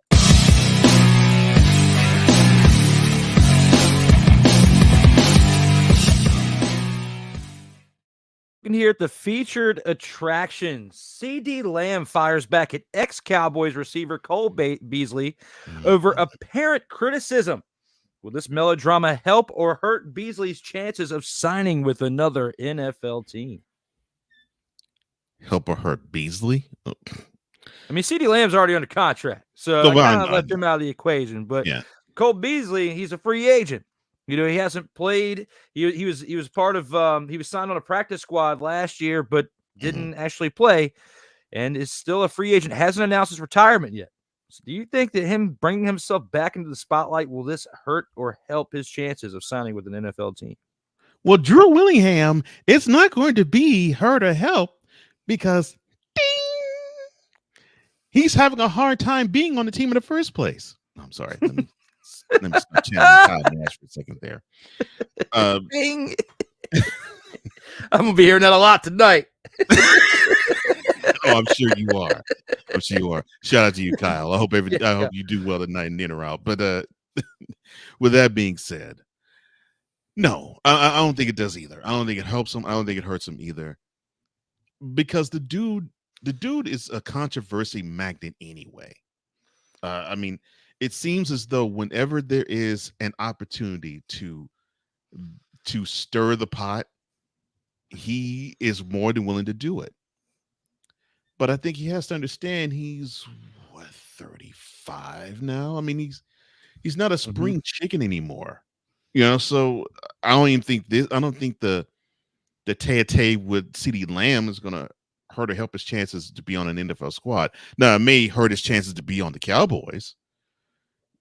And I say that because I think Gerald would probably say, well, I don't understand why Cole wants to be talking all that type of stuff. I mean, CeeDee is one of the best receivers in the game, and you know, we here want to get to Super Bowl, and you know, time ticket for me. I mean, you know, I'll be 81 in October. I can't have this division, and you know, and I believe we feel in the team that's going to be Super Bowl bound by 2025. We're going to be in New Orleans this year. New Orleans in February. That's how we're going to be. New Orleans February. I mean, so I will say he has hurt his chances to be on the Cowboys, but the other 31 teams, I don't think he's really hurt his chances. I don't think he's helped his chances either. I think they just look at him and says, "You old fool, just retire already."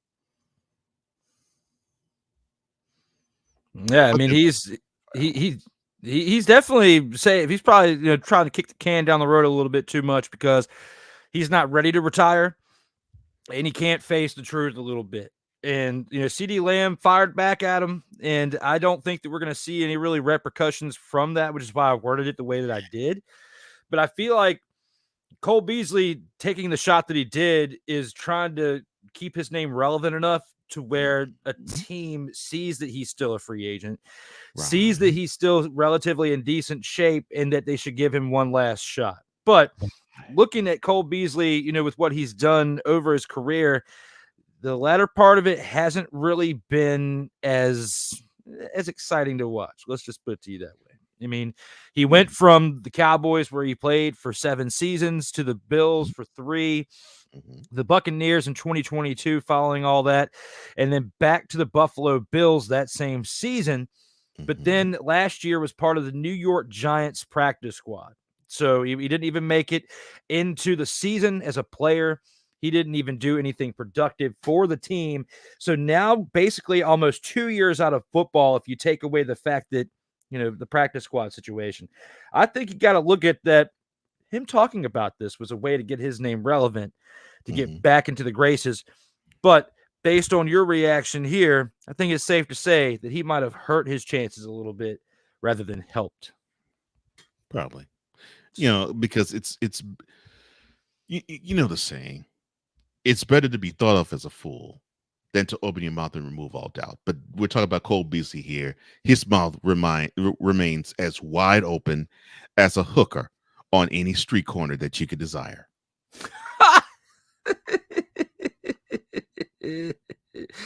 So would that mean he's feeling like this? I think I got my swagger back. Oh. Because depending on what they put inside them prior to their mouths being open like that, they may feel like they've got their swagger back, depending on what kind of uppity they're on. Yeah. That's the nicest way I could put it. Oh, my brother, testify. I was trying to get somewhere but be professional at the same time. That was tough. And Cole Beasley, you can't handle the truth. Because Cole just compared you to a $2 hooker. That's right. And he said that's right. Yes, sir. If you're looking for a place for football and shenanigans, You got the right one, baby. shout out to Henry Rowan Gardner, who will forever be a child in this movie. What? Oh! No. Oh. He put Austin in here. Okay. Was that a total surprise, motherfucker? Heck no. No surprise. It was no surprise. Am I fault? No, it wasn't a surprise. Some people probably watching this like, Stop it. Get some help. as we went slightly.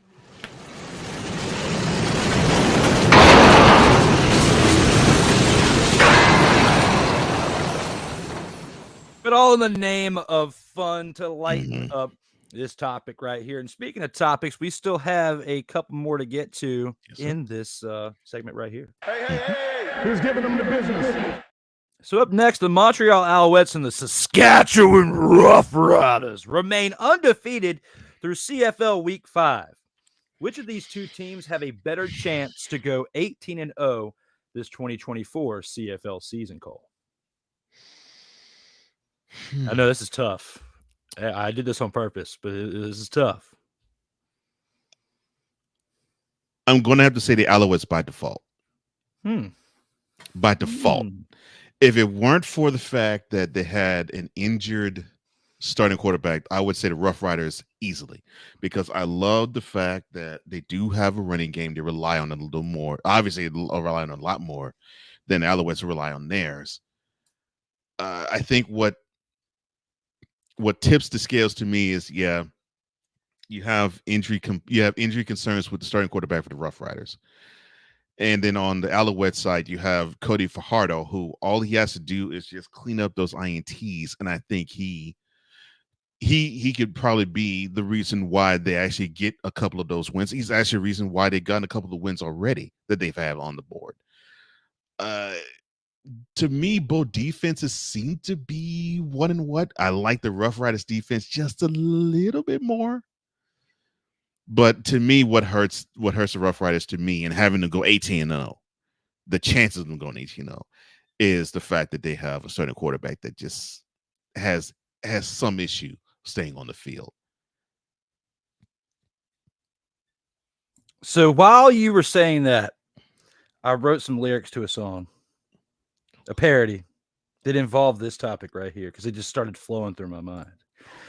And if you know the song, I Believe I Can Fly. Okay? Oh, good Lord. And you think about these lines right here when it comes to the Saskatchewan Roughriders, because that's the team I'm going to pick. And I think this song we will sing, and I'll finish the lyrics before season's end. It's going to go like this. I believe I am right. I believe the Roughriders will put up a fight. I think about it Thursday through Sunday. Turn on the TV and zone away. That's all I got. But that is still part of I Believe I Can Fly, because I believe that this team right here is going to take this to the next level. The Saskatchewan Roughriders. And why? because the Alouettes barely escaped this game this past weekend. If it wasn't for their second half performance, they would not have won this game right here. When it comes to the Roughriders, when they come up, they just took a rendition of R. Kelly and made it look pretty good. Or maybe, no, that was me. But it was still part of inspiration from the Roughriders, okay? That's the most positive like R. Kelly's been in a very long time, okay? But when it comes to his song, he did produce a pretty decent song there in the 90s. And I had to make a parody for it right here with I Believe I Am Right. Because the Roughriders are going to be the team that is the favorite to remain undefeated. And I'm probably going to be wrong. But this is my thoughts right here because I like their entrance. I like the way that they play. And I like their uniforms, okay? The trifecta of awesomeness, okay? If you can take a week off as you are a hot team at 3-0 going into a bye and come back and still keep that train moving, and you're the Alouettes who look like they had a little bit of too much of the struggle is real to be awesome this past weekend. Shout out to Ding, Sartoba Media. When it comes to all of that right here, you have to look at the Roughriders as being the favorite to go undefeated at 18-0 for this season. Go, Johns! Stop it. Get some help.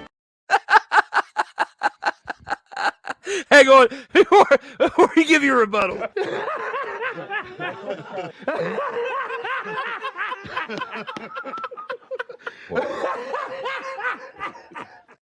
I had to. Oh god, that classic will never go out of style. Oh my gosh. He actually sang a rendition of "I Can Believe I Can Fly." Probably pretty bad, but I tried. Come on. We don't need to give Robert Kelly air. Oh my gosh. All right. I don't disagree with you. It's not that I'm rooting against the Rough Riders to go as far as they can to be 18-0. I actually like the team and its makeup better, in my opinion. But I just think that they're gonna stumble because they want to have all their pieces together sooner than the Alouettes do. Now, will that happen? I might be wrong myself, but I said it by default because I actually would have answered Rough Riders if the starting quarterback was healthy. I mean, that you put up a very good defense there too. Mm-hmm. We're still not sure how long Trevor will be out for. You know, if it's a similar situation to what we saw with the San Antonio Brahmas in the UFL, they didn't go undefeated, but they still made a pretty strong playoff push to where they got to the final game of the season. Now, thinking about that right there and what you just proposed there, there's a really good chance that that will come into fruition, and you know we'll have the Alouettes more than likely be the favorite to go undefeated. Right. But we have to look at the Birmingham Stallions. Through the first 8 weeks of the UFL season, they were undefeated, and they were rocking with 2 quarterback setups, and they were having lackluster play out of both. Matt Corral and Adrian Martinez were kind of lackluster because Martinez would be really great at running one week and not so great at throwing the ball. And the next week, it would be the opposite. He'd be really good at passing, but wouldn't do much on the ground. And Matt Corral would be throwing the ball when Adrian Martinez was struggling. So even though it's 2 different leagues, I see your argument right here because they were used to, when they started the season, going with the 1-2 punch at quarterback. They were playing them both in the early games of the season. With this in the CFL, they were used to Trevor Harris, and he was playing pretty stellar. And if Shea Patterson can do a better job at managing the game and not turning the ball over and putting up a little bit more production in the air, I think we'll be fine. If he continues to do what he did on the ground this past week and improves a little bit with his passing game, I think we're going to see the Rough Riders be okay. They may not end up undefeated, but they're going to be at the top of their division. They're going to make the playoffs, and they're going to contend for a Grey Cup. And I'm going to bet on that at least. I will say right now they're the favorite because maybe I'm drinking a little bit too much of the Rough Riders Kool-Aid, okay? I like the team. I'm sorry. I'm not as much of a homer for them as I am for the formerly Redskins of the NFL, but they are growing on me like a fungus, okay? And a good fungus at that. And I am going to stick with that, being the Rough Riders. D. Willie didn't sing that. Tell me D. Willie didn't just sing that. Well, yes, Booker T, I did. Thank you for bringing some wrestling to the show there, Playmaker, as both Cole and I are fans of past, present, and future wrestling. So you know that as well, as we've talked about it off the streams, and to be able to have a little bit of football in here, or to even talk about Yo King, it makes my day. So here and there, when it comes to Total Football Talk, thank you so much for bringing it in there, even though you're sitting back watching me sing, going, Hell to the no, to the no, no, no, no. Hell no, no, to the no, no. Absolutely. So, with that being said, oh, I'm sorry. We do have one more part of this segment to go, and one that I've been looking forward to for the entirety of the show to getting to, and that is this right here. Hey, who's giving them the business? Not just giving him the business, but showing him the door, predicting the hot seats with the potential of dismal play from certain teams in the NFL this season. Cole, let's pick 5 NFL head coaches who could be fired by mid-season and why. And when thinking about that, who are your teams with head coaches, and 5 of those teams in the 32-team league that have a chance of getting fired by midseason based on what we've seen in the past and what we could see in the future in this 2024 season through the first 8 or 9 games? Well, for those who always want to deliver the pink slip to Mike Tomlin, that's not happening. No, get that out of here. Yeah. Goodness gracious. Every year that seems to be talk. No, not him. Let me see. I want to say Kevin Stefanski. I do. And the reason being, yes, I know he just won Coach of the Year for the second time in his tenure, in his stint with the Browns. I know he had 11-6 record this past year. I know he has a pretty good team still. I know. However, I just think that they're gonna stumble. I don't think they're gonna be horrible, but I think they're gonna stub their toe, and they're gonna realize that they've been winning in spite of the guy, not because of him. And I think he's one that's gonna go. Let me see. You think he'll be gone by mid-season? I think he has the potential to be gone by mid-season. So Kevin Stefanski's one. Okay. Mm-hmm. Let me see. Trying to think who else. Who I think. I'm not the biggest fan of Sean McDermott, the coach of the Bills. I'm not the biggest fan of him. Not that I hate him. It's just, I just think he just stands in the way between the Bills' success far too much, and I just think he needs to get up out of there. As much this hurts me to say. As much as I want this to not be the case, no, actually, I won't say him. Robert Saleh. Yes. Please sell me on the idea that this guy deserves to have a job the way that he's run the team. I mean, look, he's a great defensive mind. There's no question about that. And seemingly the team likes to play with him as the head guy. I'm not sold on the results of him. Sans and Aaron Rodgers, or a quarterback that is elite level. I'm just not sold on him. And I barely am sold with an elite QB as his quarterback. Let's see. Sean Payton, because I just think he's going to do something that's going to get him out the paint. I think his time in being an NFL coach is done. That's 4. I think he's done too much to where I just don't like I don't like how a team responds with him. And well, I would have said Mike Vrabel, but he did get the gate in Nashville. Let me see who else. What the heck? Matt Eberflus. Come on, what is he doing with the Bears? Nice. Very good pick. So besides, you think that he's with everything that's happened with their changing quarterback and all that, he's going to screw it up even more? I think he is. Look, again, they hit the mother low with Caleb Williams, but apparently they hit the mother low beforehand with Justin Fields, and you saw how far the team went. They were 7-10, and that was the best season they had under Fields. So, look, I'm just not sold. I'm not sold on how Eberflus coaches the team. I'm just not sold at all. Okay, even with the talent they did get through free agency and the draft, I'm just not sold.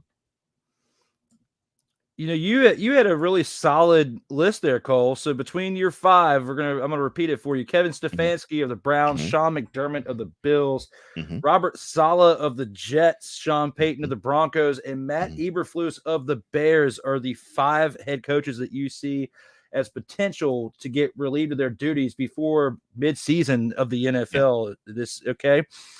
I made a list. Okay. You just made a list for Chris Jericho fans out there, but your list actually had 3 of the 5 that I picked on there, which was Sean McDermott, Robert Saleh, and Matt Eberflus.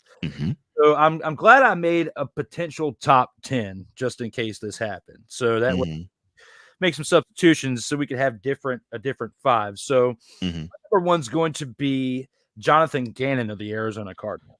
That's a good choice too, because that's a good choice. What we've seen from Kyler Duty, okay, as I still call him for Call of Duty much. Fans, the fact that they just got Marvin Harrison Jr., and if they screw that up this year, based on Jonathan Gannon being the offensive mind that he is, I feel like he has a really good chance if they are like 1-8 or 1-7 or something like that to start the season. Now, I don't think that's going to happen, but if it does, I feel like he has a chance of getting the boot. Based on the way that the quarterback play has been for the Giants, I think that Brian Daboll has a good chance. I was about to say that was the other name that I was thinking when you said it. I was like, why she's going to say Brian Daboll? Yeah, Brian Daboll is probably another one who's been scrutinized over the past couple of years. He had that solid first season or so with them and was turning some things around.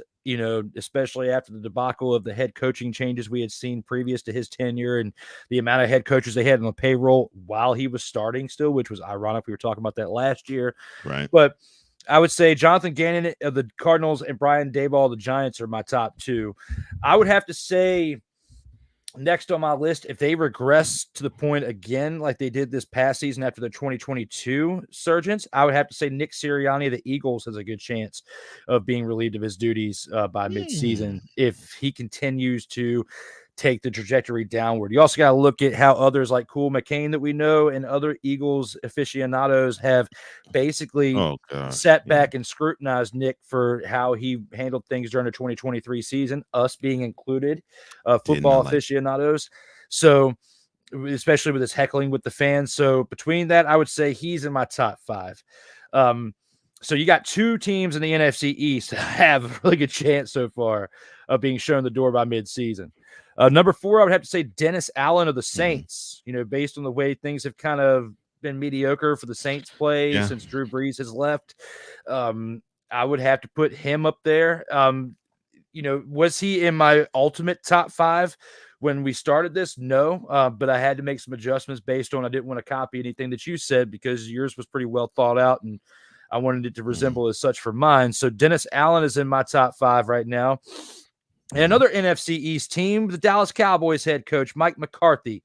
If this whole situation with Dak Prescott doesn't improve, if the defense regresses, considering Mike McCarthy has a stronger mind for defense than on offense, Mike McCarthy is going to get shown the door potentially by midseason, I think. Even though a lot of these teams that we discussed may just hold on to the coach till the end of the year and then let him go, whether it's by midseason or by the end of the year, I feel like that a good portion of this list between my 5 and your 5 have a really good chance of being shown the door by the end of the 2024 season, and some of them at least by midseason. Your list is great. Seriously, your list is great. The only hiccups I have will probably be Sirianni and McCarthy, and not because I believe in them both. It's because I think the team believes in them more than they should. Look, with Sirianni, to me, the way that I see it, there is no excuse for them to have been runner-up to the Cowboys last year in the AFC East. No excuse whatsoever. They have the best team in the NFC East in terms of talent. I mean, they're stacked. They were stacked on both sides of the ball, and they had the right mix of youth and experience. They should not have been a wild card team. And yes, I'm with why. I mean, I'm with Wise. I'm with Cool. I look directly at Sirianni for the reasons to why they weren't. But I just think that the Eagles I think they have too much faith in him, in Sirianni, that I don't think they'll pull the trigger. I think they would eventually do it. I don't think they would do it in the middle of the year. However, I don't disagree with you in saying he probably deserves it, though. And as far as McCarthy's concerned, I think we both are in agreement when we would say that dude should not be on the sideline coaching any team, no matter who, let alone the Cowboys.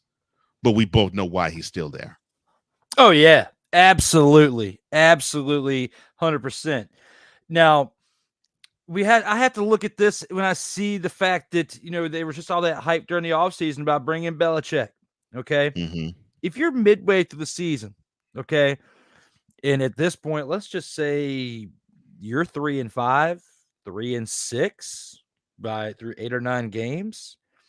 At this point, and all the hype there's during this offseason, you could have had Belichick and all, or even not just him, but anybody else that you really wanted to see, set your sights on to bring into this team, and you stuck with McCarthy. If you regress to the point to where you are well under 500 at this point by midseason, I really feel like there's a really good chance that he could be shown the door.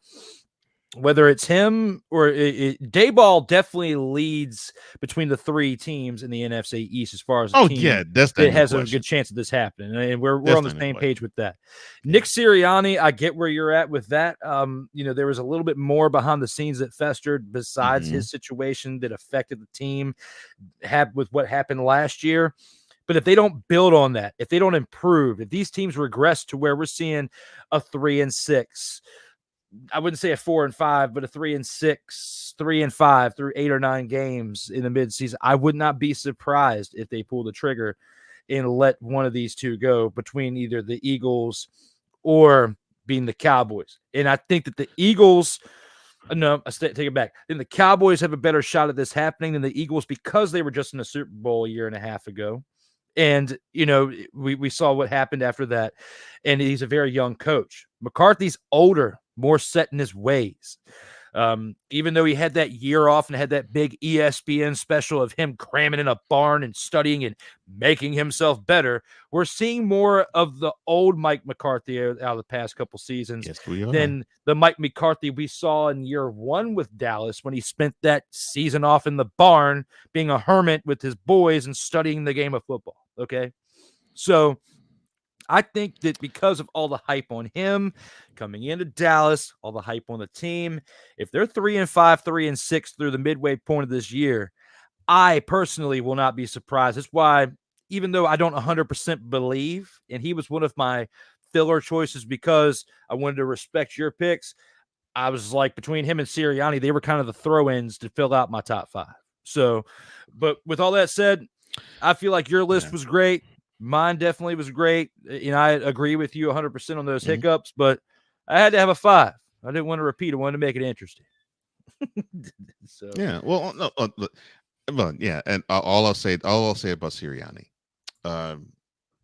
if you really want to gauge as to if he's going to be on the hook sooner rather than later, look at the progression or regression of Jalen Hurts. Yes. There it is right there for me.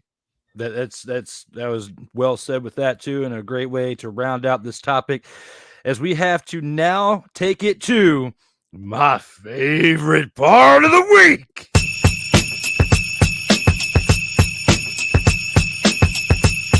That time again, time for the snowflake of the week pick. And with that being said, I'm gonna give the floor to my man Co. Now, normally I would say something in terms of a person who really stained the game. But and we already took to task someone with breaking news being suspended almost half the season because dude can't take his hands and keep it to himself. I'm not going to award that to him. I'm going to make this a little more lighthearted. Tyreek Hill, come on down. All right, so for those who did not see, this isn't a he was bad or he was horrible. This is more along the lines of, come on, man, really? So he was on the practice field and he was being a corner, basically, to a woman athlete. I forgot if it was like a soccer player or a volleyball player. And so the woman was the wide receiver. Tyreek was the corner. And so the ball was snapped and Tyreek was backpedaling. The woman gives him a beautiful double move and a swim to go wide open. And she actually left him about 2-3 steps behind and caught a touchdown pass. Cheetah. I thought you was the fastest man in the NFL. Come on, brother. Really? I don't care. I don't care if it's a woman or a man. It's just, to me, you're supposed to be the fastest guy in the NFL. Why, man? Why?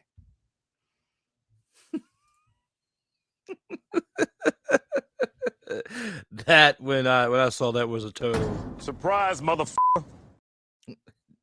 It absolutely was. I mean, it was a surprise, and it was a great pick for your pick and Snowflake of the week. And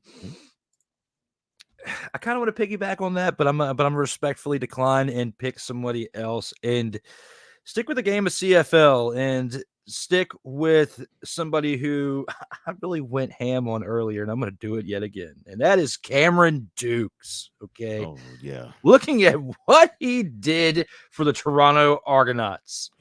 4 thrown interceptions on the day. Basically handing the game over to the Saskatchewan Roughriders. On this day, they would not have remained undefeated in this game had they not had 4 interceptions thrown to their defense, okay?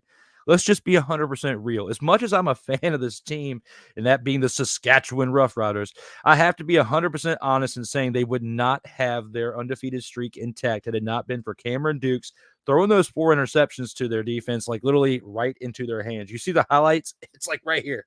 Like you're standing right here, and the ball is right here in your wheelhouse to catch it. Me, 37 years old. Cole, not much older than that, but still could be on the field standing in one place, have the ball thrown in this wheelhouse to where your hands are just right here and catch it. Like my hands, microphone, catch, ball right there. Same deal. If you're throwing it that easy to the defender, you're asking to have the loss.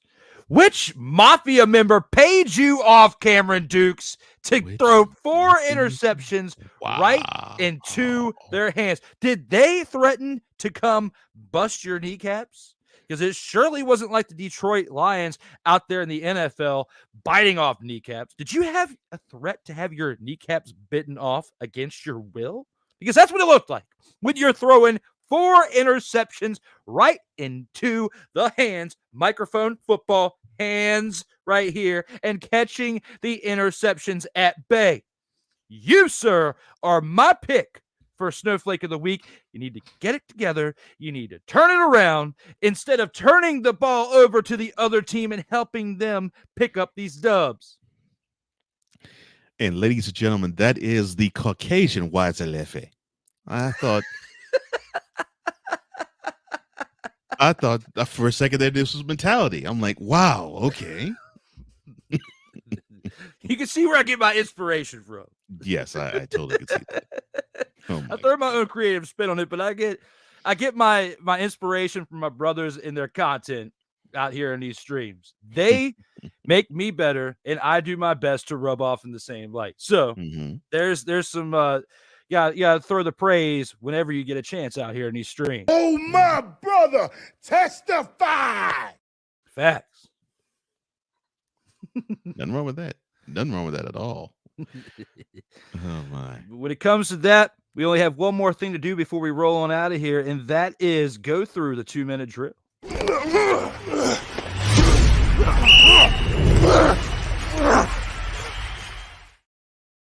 Here with the 2-minute drill, we have 4 games this upcoming weekend. Well, 4 through Thursday through Sunday, which hence why I came up with that awesome freestyle earlier. But when it comes to this, week 6 in the CFL, the bye goes to the Hamilton Tiger Kitties, who are 0-5, and they, I wouldn't say deservingly so, but they needed this bye week this week just because of how bad they've been playing this season.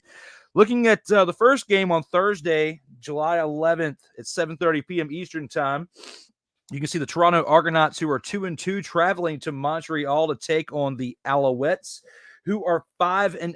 This is a repeat game from this past week, and you have to look at well, no, it's not a repeat game, but it is a repeat game as far as they're playing a top-tier team because they went from the Saskatchewan Roughriders down to Alouettes. When you look at the 5-0 Alouettes taking on the 2-2 Argonauts at home, do the Alouettes extend their winning streak to 6 games this season? Or do you think the Argonauts are going to be a little bit upset with the way they lost this past week only by 7 points and turn it around? And we see Cameron Dukes take this Snowflake of the Week pick and potentially be a Dog of the Week. I think the Argonauts will probably be upset. They also lost to the Alouettes when they played them at home earlier as well. Well, they're going to have to be upset because I think the Alouettes, I think they just have too much for the Argonauts. I don't think they have what it takes to beat them yet. The game they played in Toronto was a litmus test for me. They answered that question with a no. I don't see them doing it in Montreal for sure. Okay, so Montreal comes out of this with their 6th straight victory, you think? Yeah, I think the Alouettes become 6-0. If Cameron Dukes does not turn this ball over, or at least only once in comparison to 4 times, I think they have a shot. Considering how the Alouettes had to battle back this past weekend, I mean, they had to fight and call their way back in the second half. Okay, if they can have a performance like they did without turning the ball over, they have a shot. But I'm going to agree with you on this and say that they do not have a shot. The Alouettes win at home for their 6th victory and remain undefeated on this season. Hey, who's giving them the business? Moving on to our second game, this being on Friday, July 12th at 8:30 p.m. Eastern time. All 4 games on TSN this week. The Calgary Stampeders, who are 2-2, travel to Winnipeg to take on the now 1-4 Winnipeg Blue Bombers. Looking at this game right here, Cole, do you think the Winnipeg Blue Bombers remain hot and get their 2nd win of the year? Or will the Stampeders be looking to get revenge from their past week's loss to the Alouettes and improve to 3-2?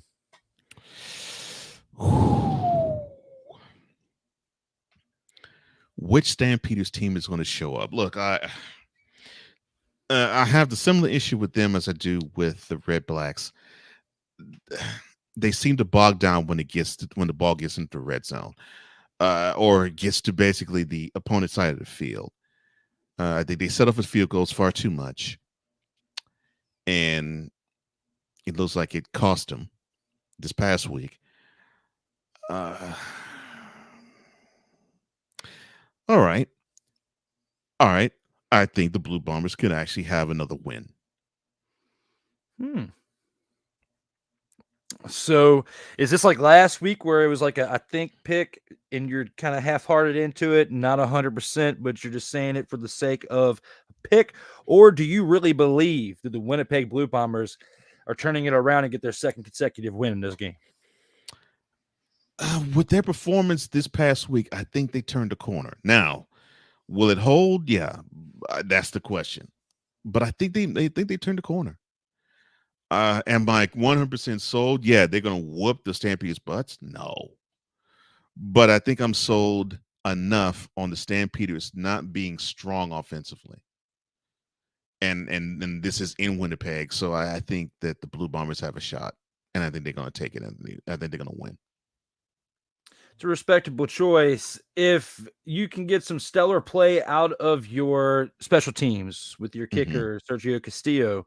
And if you can hold the Stampeders to having lackluster production on offense, which is what they had, the only thing that really kept them in that game this past week was their rushing attack and the fact that they had, 2 interceptions on defense. If they play very similarly on offense and have a lackluster running game this week, instead of what they had last week, I think there's a really good chance that we could see another upset and the Blue Bombers take their second consecutive victory on the year.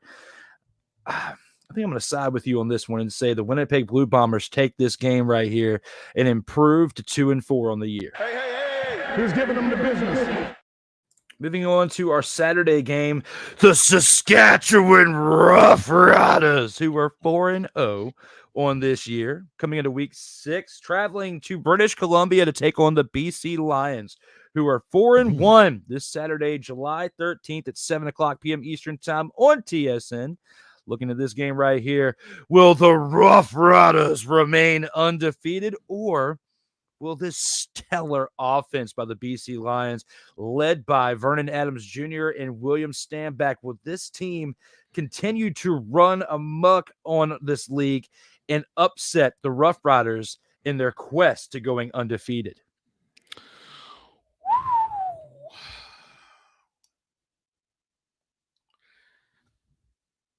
Why not? Yes, I think the Lions will beat the Roughriders. I think they'll get their first loss of the season, and I think the Lions will do it the way they have been doing it, with an explosion of offense led by Vernon Adams Jr.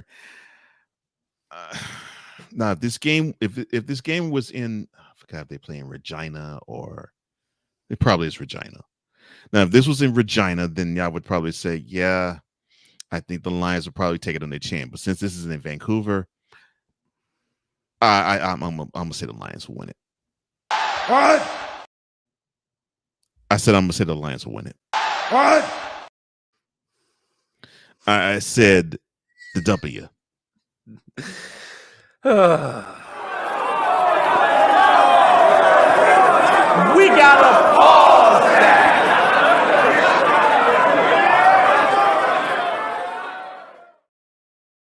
I'm going, we got to pause that. We're talking about the Saskatchewan Roughriders.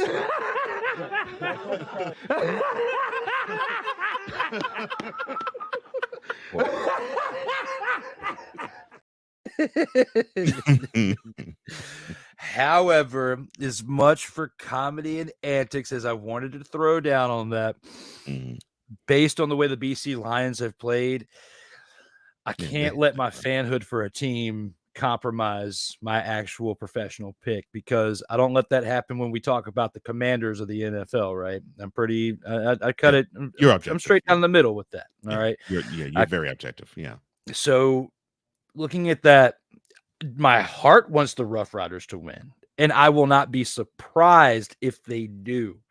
I wouldn't be either.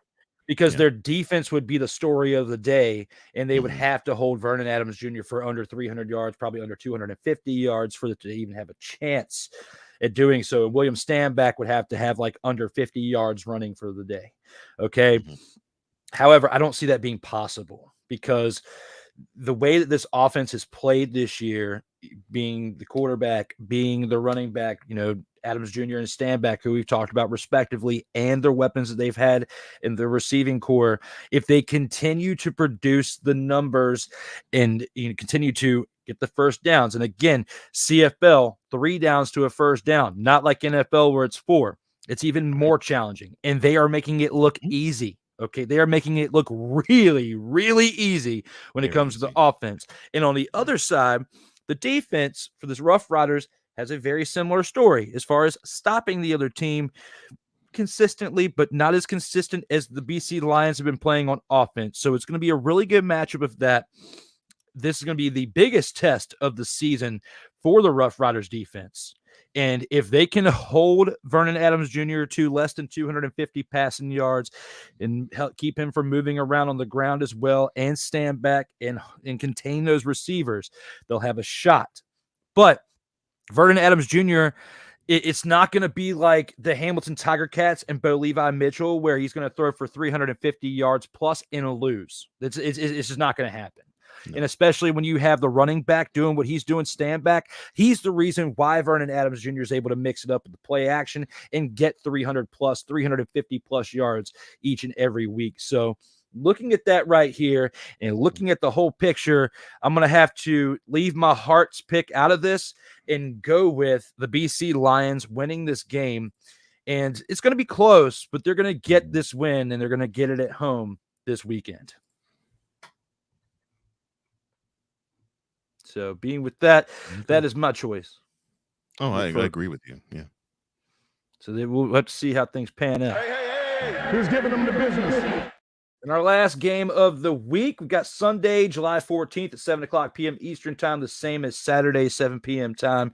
We've got the Ottawa Redblacks coming off of their very, very, very lackluster performance, who are now 2-2, traveling to Edmonton to take on the Elcamos, who are back from their bye week this past week, an 0-4 team that has been on a bye and coming back, producing a home game this week, or hosting a home game. What are your thoughts when it comes to the Dumpster Pelican Bowl of the week this Sunday?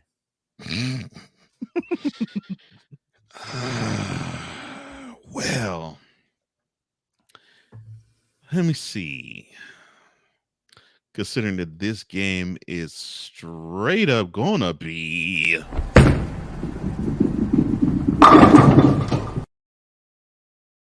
trash. Yeah, trash too.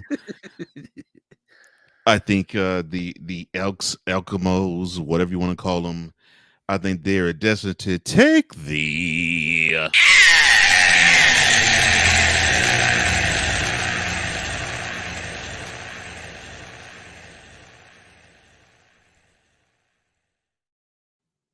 and the Redblacks win a road game.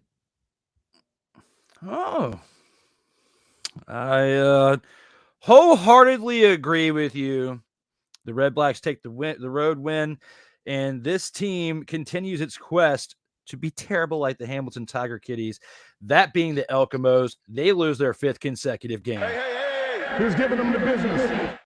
With that being said, it's time to take this on into the post game. As long as it's one. I went to go find one yesterday, but I wasn't able to look at tomorrow. And it's great. I love it. Actually, I was getting tears. I hope it actually is recording. Here with the post game, let's take it into our closing thoughts, rounding out episode 45 of Total Football Talk. We'll start this one off with Cole. All right. It's almost here. Man, I'm loving it. 2 weeks from now, we'll start to hear teams reporting to training camp. And to me, the NFL season begins in earnest. Yes, I know the regular season still is 2 full months away. I get it. I know. And in less than 2 months, we'll see the Ravens and Chiefs get it on for real in Arrowhead to start the 2024 season. Yes, I get that. And yes, we'll be hearing all about Travis Kelce and Taylor Swift. Yes. Unlike most people, I really could give a crap. I'm happy. And if both of them are happy, I'm happy. However, we still have 2 months until that happens, but we have only 2 weeks until we get to hear teams reporting to their training camps. And this is now the time where we get to make sure that we can manage our expectations as fans. I think that's the best way to put it. Obviously, every fan of every team hopes that this is the year that their squad makes it to the middle of February and hoists the Vince Lombardi trophy in the air. But for the past 2 years, it's been the Chiefs. And they stand a really good chance of doing it a third straight time, which in the Super Bowl area, that has never happened. But that's in 7 months. But what's in front of us is the most enjoyable part of the year to me in terms of the excitement. Now, you have in basketball season when it gets to be about mid to late September, You have b-ball heads. They're happy that the NBA season is about to kick off in earnest in mid-October. In baseball, well, in hockey, the same time span too. In baseball, it's training. It's spring training, and pitcher and catchers report to camp in the late part of February, and they even smell the grass, and they think, I'm not talking about, but they even smell the grass, and they're happy, and they're ecstatic that the Major League Baseball season is just around the corner.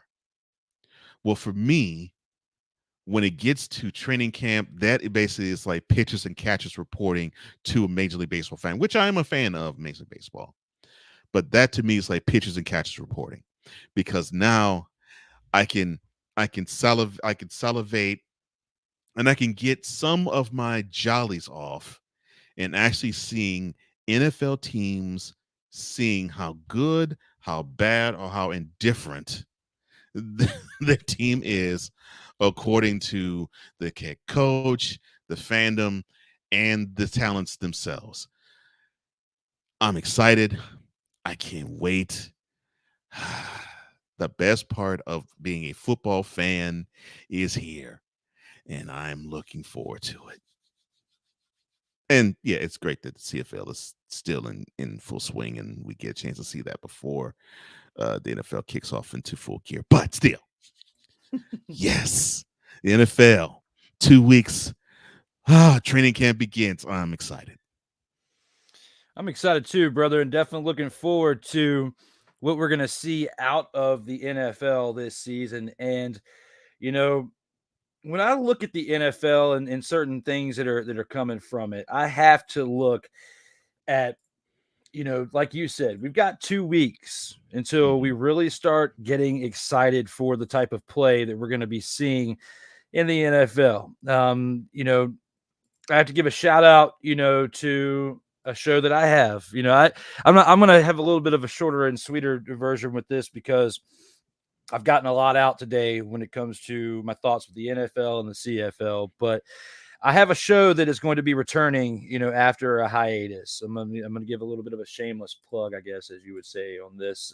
That's coming back for the first time in nearly three and a half months or so. And that is the Commanders Gridiron Report. They'll be returning next Tuesday at 11:05 a.m. Eastern time.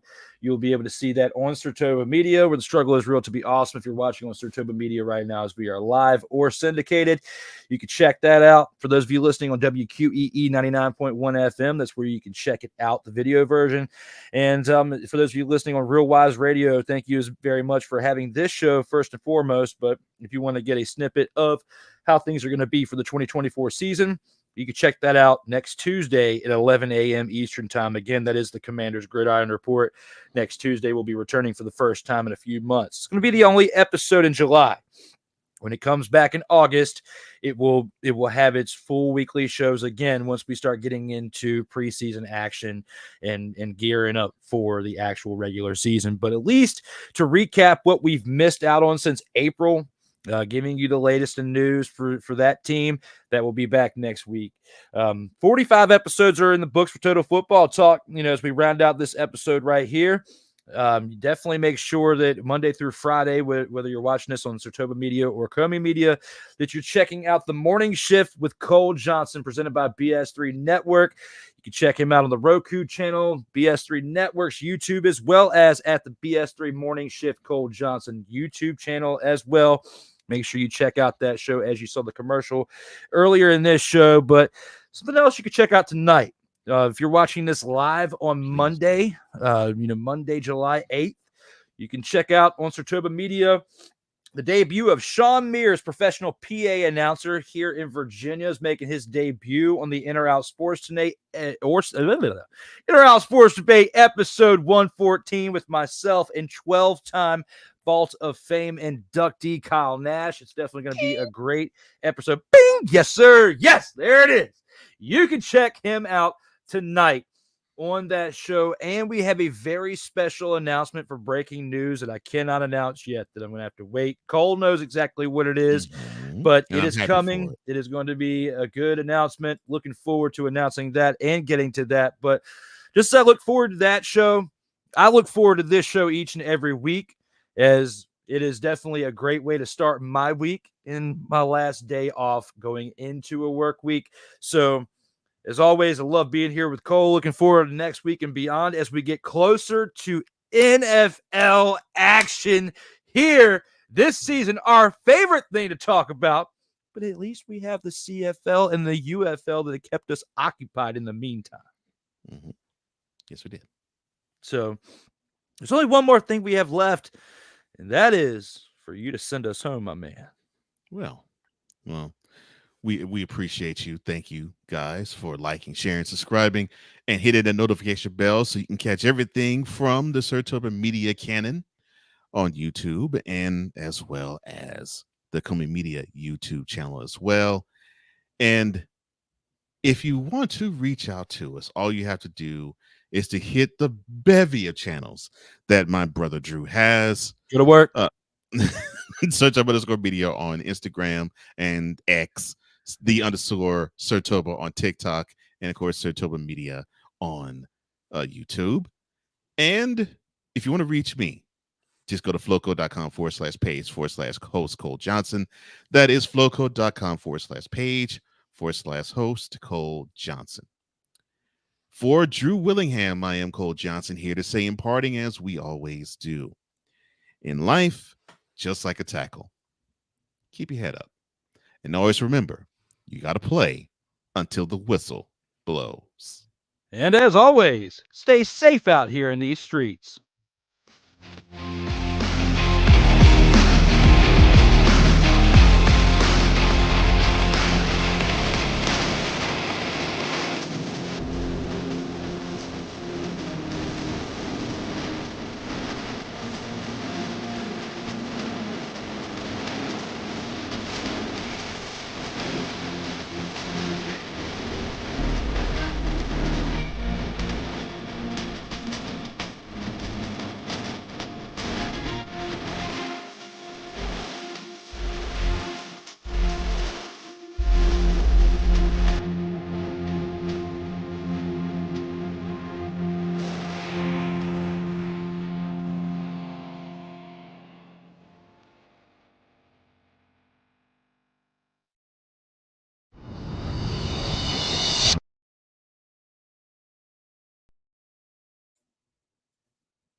See ya.